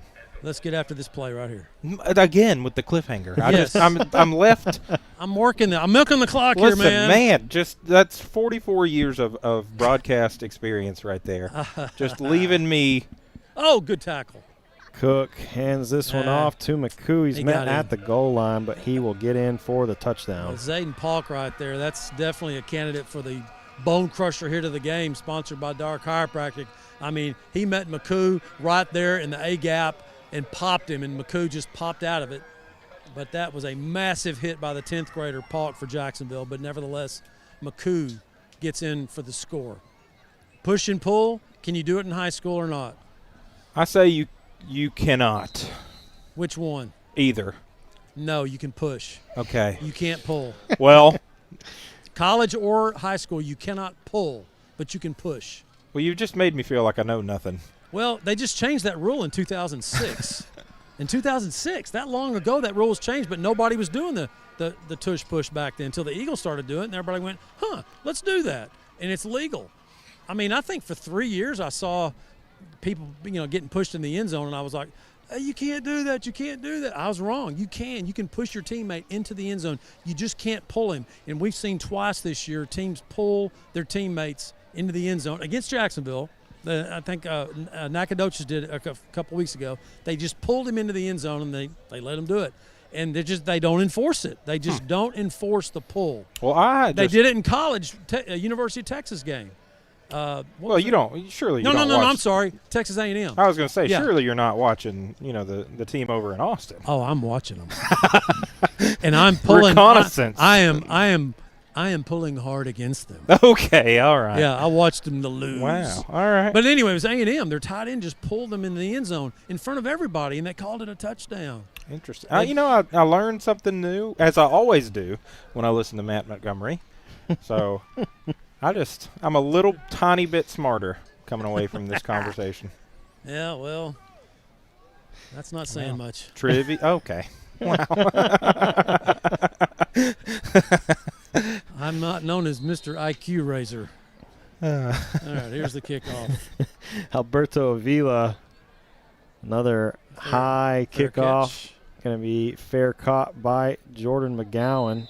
Stop blocking. Did he signal for a fair catch? That whistle came in Like really they just late. did like not they blow didn't it dead. see Yeah. Jordan looked up and almost took off running like, am I allowed to go now? I know. I'll call fair catch and run. Okay. So the ball will be at the 25 with 5:26 remaining in this ultra extra long third quarter. This thing's lasted a while to me. Is it y'all? Or is it just me? Maybe I think some of it has been the penalties. Yeah. And how long that has taken. Yeah.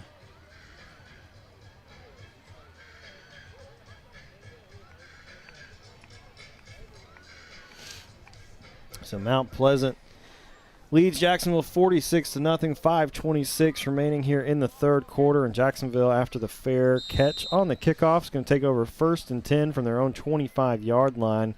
Trent Clater going to hand this one off to Caden Boyd, and there is no room to run once again for Jacksonville. Going to be a loss of 3 on the play. It's going to be 2nd down and 13. Yeah, like I said a minute ago, I mean, Jacksonville has not adjusted to that at all. I mean, as I said in the first half, you're not going to bounce to the outside, make yourself small. Go, even if you just get back to the line of scrimmage, you don't lose 3 or 4 yards or 5 or 6 by going east and west. Mount Pleasant jumping but getting back. 2 receivers each way. Boyd still in the backfield with Clater. Trent going to fire this one near side for Bubba Suarez-Mosley. Trying to turn the corner. He will pick up about 7. It'll be 3rd down and 6. Good ball by Trent. Well placed. Good catch. Alex will check in. Trent's checking out. Jacksonville with 3rd, and we'll call it long, 3rd and 6. We'll bring in their running type package with McGowan, I'm sure, taking the snap here at quarterback. Yep, flanked by Boyd and Polk. McGowan. Look at that move. Wow. Makes a good move and good burst. Going to pick up the EAG forward 1st down. What a nice move. The best runs tonight has been that Wildcat with Jordan McGowan taking the snap and just waiting and patient, and then just bursting through the gap. So Jacksonville picks up an EAG Ford 1st down, pushes the football out, their best field position in this third quarter so far. 2 receivers each way on 1st and 10. Clater going to fake the handoff, fires that one near sideline for Jordan McGowan, who makes the catch. Jordan got some stick-em on those gloves in at halftime, huh? Yeah, really good. Making some toe catches tap now. on And the good sideline. job with the toe tap over here on Yeah. the sideline from Jordan, too. Going to pick up another EAG forward 1st down.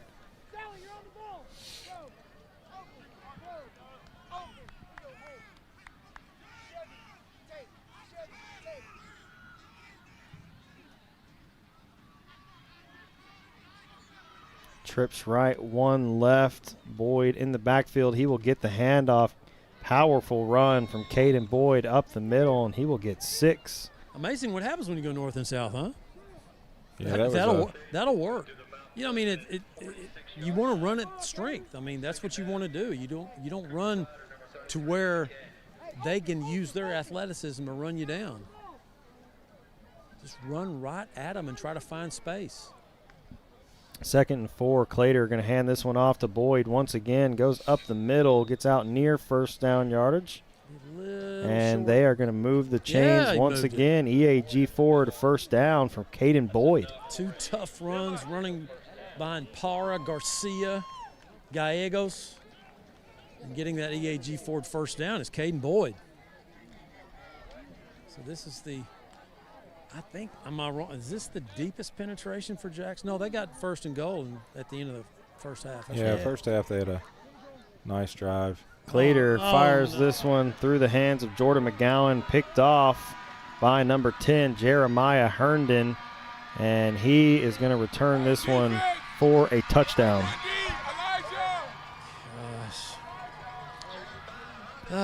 Just a tipped pass. 58 yards. 58. Tipped. 68. 68, excuse me, thank you. I was off 10 there. So Aggie math. Yeah. You know, it's never a good thing to go up with one hand when you're trying to catch a pass, and the ball was high, and Jordan was just trying to pull it down. Trent he's got to deliver that ball to where your receiver doesn't have to. I mean, that's what the risk is. You throw it high, you're going to get it tipped, and it got picked. Man.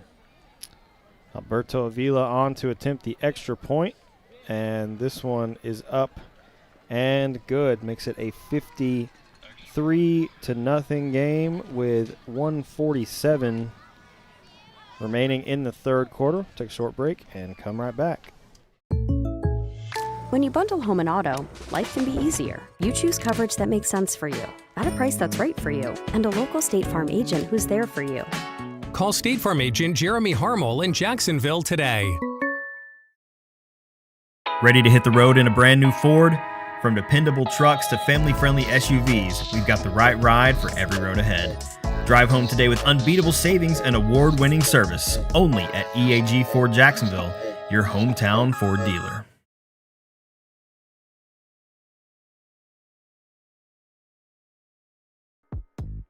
We'd like to say thank you to this week's team meal sponsor, JW's Barbecue. Thank you for your valued support of Jacksonville athletics.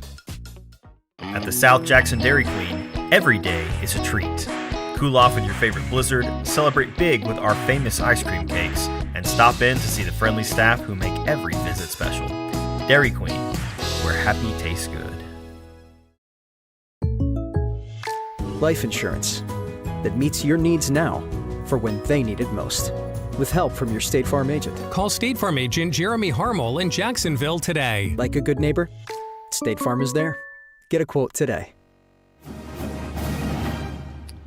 Welcome back to Mount Pleasant. Tigers take a 53-0 lead over Jacksonville, 1:47 remaining in the third quarter. Avila, high kickoff, going to be fielded by McGowan. Fair caught at the 10-yard line, so that ball will come out to the Jacksonville 25 as they start another possession here in the third quarter. Wow. So nice job by Coach Chris Carpenter as Jordan McGowan was just beside himself. He's a young man. He's frustrated. He's a great player and really upset. And Chris Carpenter got him set up and coached up, and nice back in the game. Got to shake that stuff off and go to the next play. Don't look at the scoreboard. Keep playing.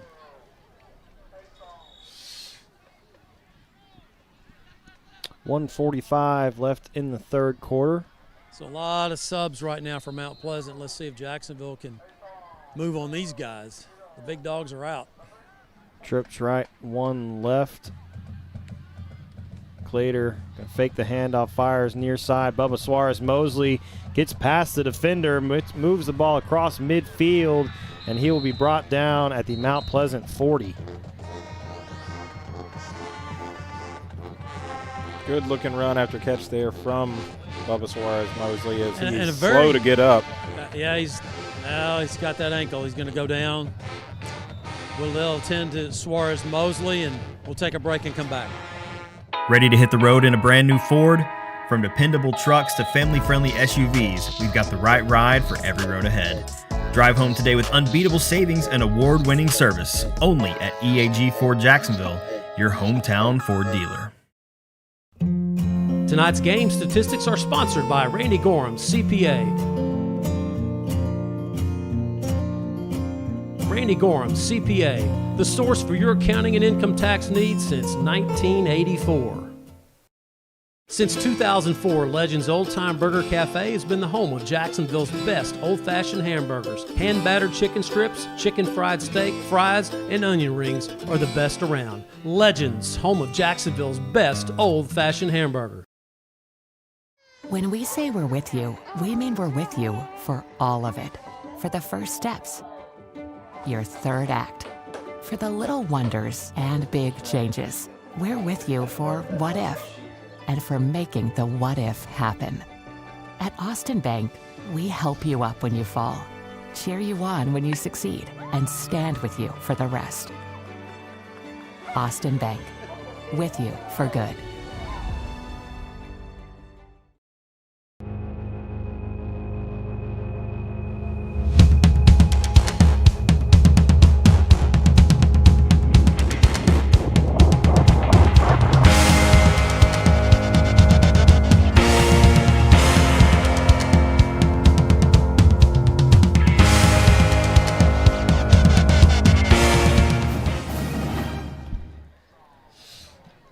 Welcome back to Mount Pleasant. Bubba Suarez-Mosley able to make his way off the field. Caden Boyd gets the handoff on first down, pick up about 5.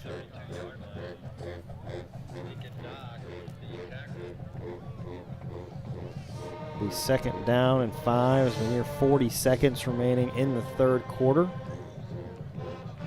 Trips right, 1 receiver left. Boyd in the backfield. Handoff will go to him. Makes a couple moves, trying to get outside, and he will pick up another 3. So it'll be third down and 2. Yeah, I would just like to see Caden just keep going forward. I mean, just keep going north and south right there. I sound like a broken record, I know, but that's going to be the end of this third quarter, one that lasted like 3 quarters. Yeah, long third quarter, and while the teams switch ends, we'll take a short break and come right back.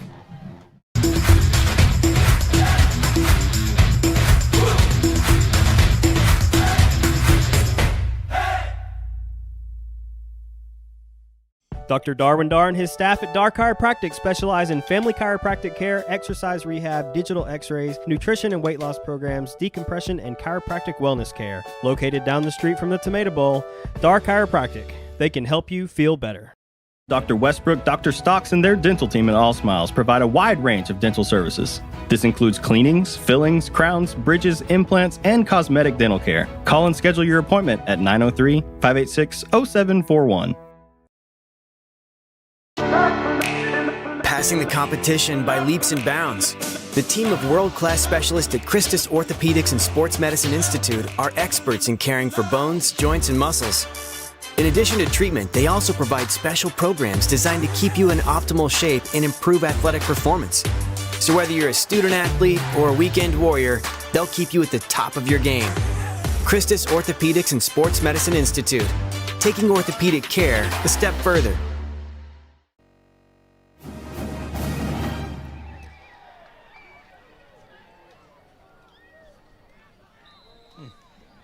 Welcome back to Mount Pleasant as we begin the fourth quarter. Handoff going to go up the middle with Boyd. He will pick up the EAG Ford first down. So they will keep the clock rolling, even though you're supposed to stop it. But Monte Stevenson obviously agreed with Mount Pleasant head coach Joe Cluley to keep the clock running here in this fourth quarter. Still, you want to get that goose egg off the board. Absolutely.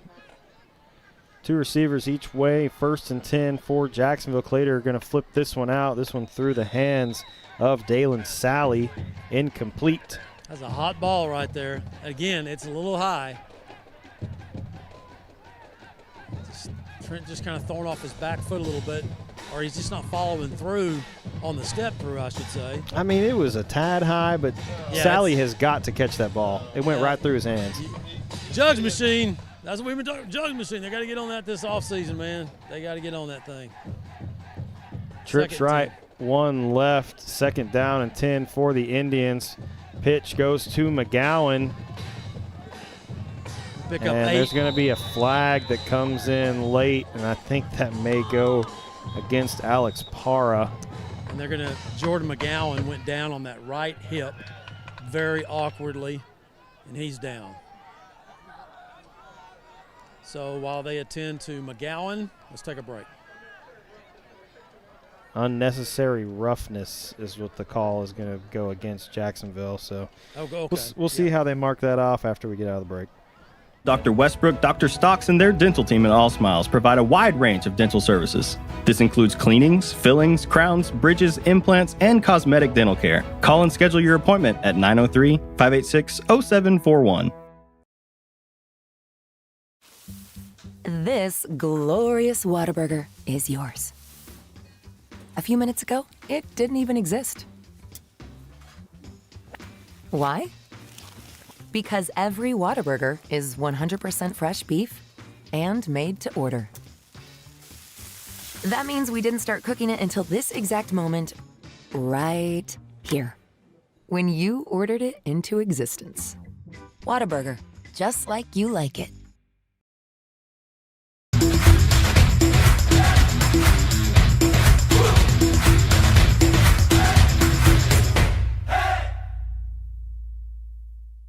Since 1953, Hubert Glass Oil has been servicing the Texas market with the finest quality fuels and lubricants. Each batch is crafted with precision and quality tested by our in-house lab.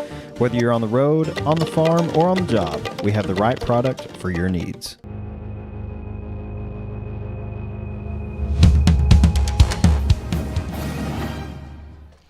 Welcome back to Mount Pleasant as Jordan McGowan able to be helped up and going to go get checked out. What a massive penalty that was. Yeah, big penalty. I guess that was from the line of scrimmage, wasn't it? They just wiped out the whole play. It was from the original line of scrimmage? I think so. Oh, yeah, wow. so it's going to be 2nd down and 25. Clater, empty backfield, trying to find some room to throw, and his pass is going to be picked off. How about a safety? No. And it will go back for a touchback. Yeah, another pick. Now Malik's down, and no, that's Suarez. No, that's Telly. Gosh, come on, he's running off good. Oh, man. Going from Malik down the middle, threw it too deep, over his head. Picked off by Mount Pleasant.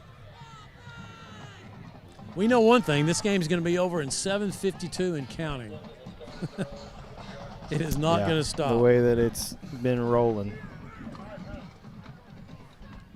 It's Thursday night. Got a 2-hour drive back home, and the game's out of hand. Just trying to get everybody out of here. Yep, that's right.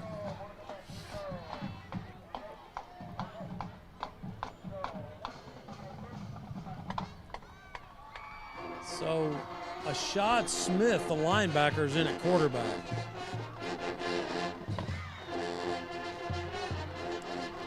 Handoff going to go to number 11, Blake Broach. And Jacksonville, I think, might have come up with the football. I think they're going to say he was down. Yeah. So a gain of 2. It'll be 2nd down and 8.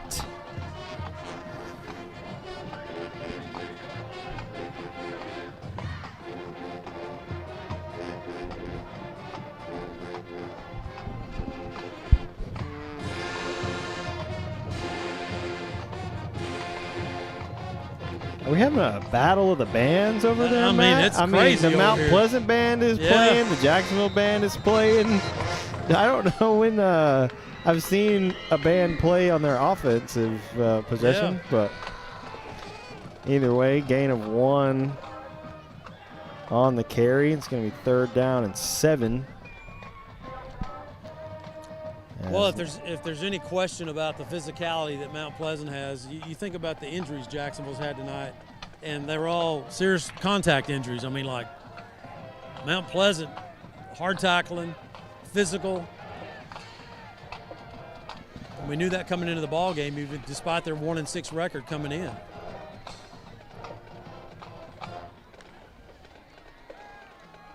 Fumble. Jacksonville with the recovery. It looks like Alex Polk's going to come away with it. But landed right in his lap. So Mount Pleasant was playing some, they were playing some different guys at some different positions. That was Amari Peters, who has been playing on the D-line all night long, and he had the carry right there, and he coughed it up. So as this clock goes toward the 5-minute mark before Jacksonville snaps the ball, they just, man, take a shot, just get that 0 off the board.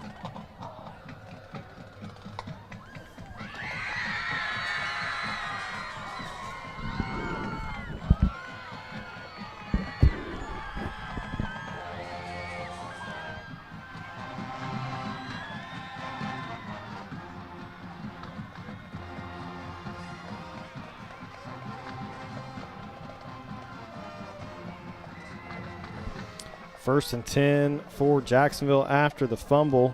Clater going to fake the handoff, fires that one to the far sideline for CJ Sally, and he is able to make the catch and will pick up about 3. Such a long pass across the field, and I mean, you really got to get a good block by Malik Massenberg out there to get Sally free, and good play by the defender, number 14 right there. That's Gavin Brooks Thompson, the man with 2 numbers. He's wearing number 14, and the program says, or 24. So I'm assuming that's Thompson. Second down, 7. 2 receivers each way. CJ Sally, the man in motion. Handoff goes to him, gets around the corner, and we'll pick up an EAG Ford first down. Gets to the 13. Check it, 12. Gets out of bounds. Doesn't matter about stopping the clock because it's the running clock, so they'll mark it actually at the 13.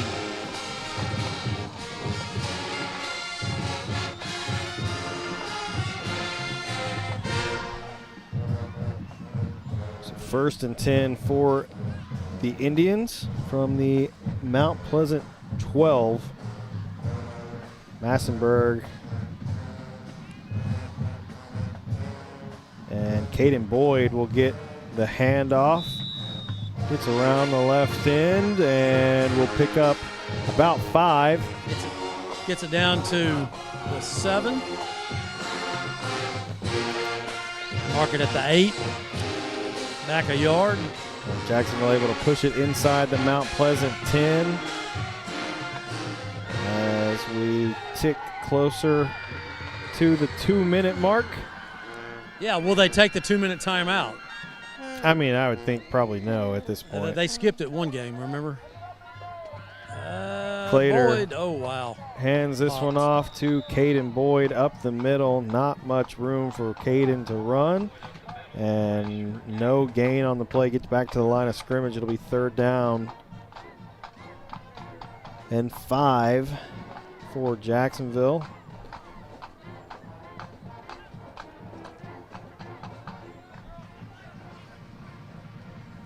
Trips right, 1 left. Boyd alongside Trent Clater. CJ Sally is going to get the pitch once again on the end around. Makes a good cut. And it's only going to pick up about 2. So it's going to be 4th down for the Indians. And it looks like they are going to send Casey in to attempt a field goal. Yep. And I think we're going to have a timeout. Yeah, they stopped the clock. Yep, we'll get the timeout. I guess when you have a running clock, you still are entitled to your timeouts if coaches agree to that. I'm sure they did. Timeout Jacksonville.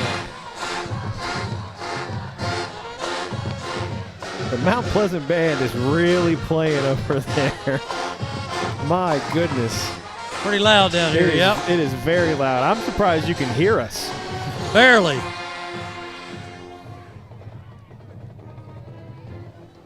So we'll see what we can get from KC here on a field goal attempt, if that is what Jacksonville sticks with coming out of the timeout.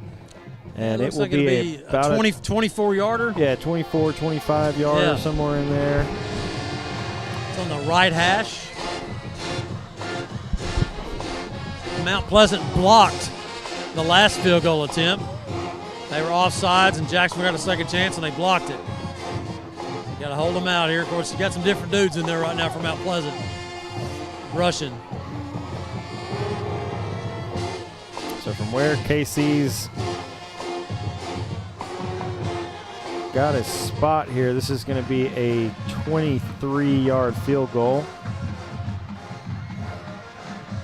Good snap back, good hold from Trent, and KC knocks through the field goal. So Jacksonville gets on the board, makes it 53-3 after the field goal from KC. And we will take a short break and come right back. At the South Jackson Dairy Queen, every day is a treat. Cool off in your favorite blizzard, celebrate big with our famous ice cream cakes, and stop in to see the friendly staff who make every visit special. Dairy Queen, where happy tastes good. Tonight's game statistics are sponsored by Randy Gorham, CPA. Randy Gorham, CPA, the source for your accounting and income tax needs since 1984. When we say we're with you, we mean we're with you for all of it. For the first steps, your third act, for the little wonders and big changes. We're with you for what if, and for making the what if happen. At Austin Bank, we help you up when you fall, cheer you on when you succeed, and stand with you for the rest. Austin Bank, with you for good.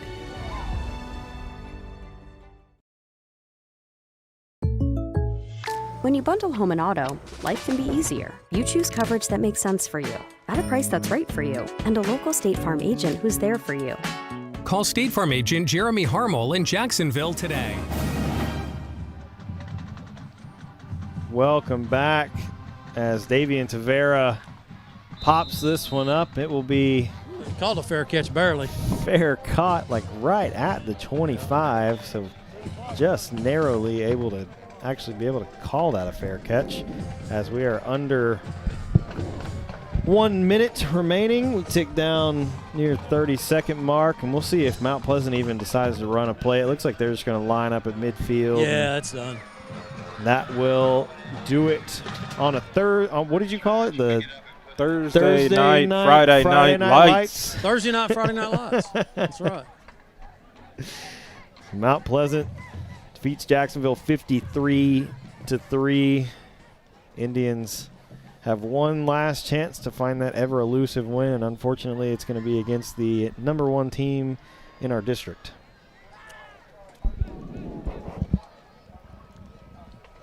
All right, fans, stay with us. We're going to figure out who our Austin Bank offensive and defensive players of the game are, as well as our Dark Chiropractic Bone Crusher hit of the game. And, of course, we'll have our post-game interview with head coach Monte Stevenson, sponsored by All Smiles.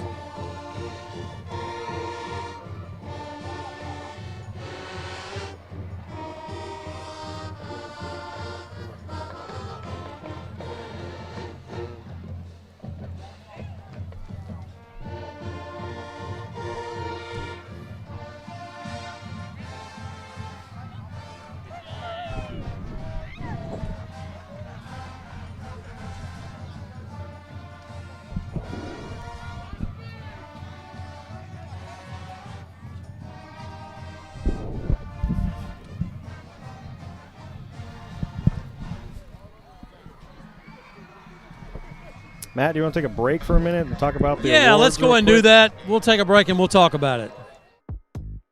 We'd like to say thank you to this week's team meal sponsor, JW's Barbecue. Thank you for your valued support of Jacksonville Athletics. At the South Jackson Dairy Queen, every day is a treat. Cool off in your favorite blizzard, celebrate big with our famous ice cream cakes, and stop in to see the friendly staff who make every visit special. Dairy Queen, where happy tastes good. Life insurance that meets your needs now for when they need it most. With help from your State Farm agent. Call State Farm agent Jeremy Harmel in Jacksonville today. Like a good neighbor, State Farm is there. Get a quote today. Since 1953, Hubert Glass Oil has been servicing the Texas market with the finest quality fuels and lubricants. Each batch is crafted with precision and quality tested by our in-house lab.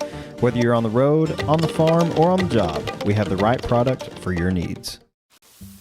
This glorious Whataburger is yours. A few minutes ago, it didn't even exist. Why? Because every Whataburger is 100% fresh beef and made to order. That means we didn't start cooking it until this exact moment, right here, when you ordered it into existence. Whataburger, just like you like it. Welcome back to Mount Pleasant as we are going to start to take a look at our post-game awards. And Matt, let's go ahead and start with the Dar Chiropractic Bone Crusher Hit of the Game. That's right, the Dar Chiropractic Bone Crusher Hit of the Game. Dar Chiropractic, if your body needs an adjustment, call Dr. Darwin Dar, JHS class of 1984, former linebacker, a really good one. He's your hometown chiropractor. The Bone Crusher Hit of the Game goes to senior Samadric Kincaid from his defensive back position, just for the fact that he weighs about $145, $150, and he took on that 230-pound tight end, stuck him right in the chest, brought him down. So Samadric Kincaid of Jacksonville, the Dar Chiropractic Bone Crusher Hit of the Game. Our Austin Bank offensive and defensive players of the game. We'll start with the defense from Austin Bank. They're your community bank, locally owned and operated since 1900. The Austin Bank defensive player of the game is sophomore Zayden Pauk. Zayden was all over the field. Was in the backfield, did the best he could as far as just trying to just mess things up. Did a good job of that. The 10th grader, Zayden Pauk, your defensive player of the game. Offensive player of the game, 6 catches. I'm not sure how many yards, a lot. Had the biggest offensive player in the game, biggest offensive player of the game for Jacksonville, and that's Bubba Suarez Mosley, the Jacksonville junior wide receiver. Spotlight player of the game. Spotlight player of the game. He's the Austin Bank offensive player of the game. Austin Bank is your community bank, locally owned and operated since 1900. We appreciate Austin Bank and Dar Chiropractic for sponsoring our post-game awards every week. Now, as we await head coach Monte Stevenson still talking with his team, guys, let's go up and take a look at the Randy Gorham post-game statistics. Yeah, we have our post-game stats brought to us by Randy Gorham CPA, and let's go ahead and start with the Jacksonville stats. Trent Clater finished the game with 12 completions on 19 attempts for 148 yards and 2 interceptions. Receiving, Bubba Suarez Mosley, 6 catches for 74 yards. Jordan McGowan, 4 catches for 69 yards. CJ Sally, 1 catch for 3. Haddon Hicks, 1 catch for 2. Rushing, Caden Boyd, 10 carries for 25 yards. CJ Sally, 2 carries for 17. Jordan McGowan, 6 carries for 9 yards. And Trent Clater and Alex Polk had carries for negative yardage. KC 1 for 1 on field goals. Yeah, that's not. No, that's not right. correct. That's what it's showing there. He was. Well, I don't know, but yeah, 1 he for had it 2. He had a block in the first half, but he made the 23-yarder to give Jacksonville their points at the end of the game. All right, we got Coach Stevenson here. Coach, tough one. I mean, we knew coming in these guys were going to be good. We talked about it at the half. They're really good on defense. Man, we hit the tough part of our schedule, and we told them that this was a talented team, although their schedule doesn't reflect it. They played a really hard non-district schedule, and people tend to look at those things, and they shouldn't. Like I mentioned before, that to me personally is the best team in our district. They fell short by a couple plays. But what I am excited about is how we played early on, and what I just told them, when you start to take advantage of teams like this, of the stuff that you're giving, whether it's a turnover, you get a 4 and out, whatever the case may be, you have to take advantage of it, because good teams like that, they will find a way, because they're not going to stop fighting. So I told them we're going to come back tomorrow, we're going to watch film during the period, start over again on Monday, nothing more than focusing on the basics, and then get ready for T-High. Coach, I watch you guys coach. I got to practice. You can't tell this team hadn't won yet. You guys work hard. The kids work hard. They're bought in. They keep playing hard during the games. They're just not getting those breaks that you got to have. And I know that this hasn't been the year that you wanted it to be, but going into the last game, I know the message is going to be just keep playing, keep working, keep doing what you're supposed to do. Yeah, so absolutely. One thing that I'm impressed about is that they have not quit. And then normally around this time of year when things are not going some football team's way, you tend to see the character of some people. But one thing we haven't wavered. These kids still believe, they still see what's coming, like we all do as a coaching staff. Continue to come back to work, put our heads down, keep grinding, finding ways to put our kids on the field and put them in spots to be successful, and we'll be fine. Next week's senior night, a big night for the seniors that I know you want to send them off with a good one. Yeah, absolutely. You know, regardless of opponent, and we're still going to put our good product out there on the field. We're going to continue to work hard and show what we've been doing all year long. Coach, appreciate you. Thank you. Go Indians. Head coach Monte Stevenson, appreciate him always visiting with us on the All Smiles halftime, post game. Just a class act. Guys, back to you. All righty. Thank you, Matt. Well, do we have any other statistics that we need to take a look at? Let's go ahead and close this out so we can get on the road for our 2-hour drive back to Jacksonville. So on behalf of Matt Montgomery, Todd Travis, Lee Traylor, and James Traylor, I'm Ryan Travis. Thank you for joining us tonight for all the action from Sam Parker Field. We'll see you next Friday as we head back to the historic Tomato Bowl for the final game of the 2025 season as the Texas High Tigers come to town.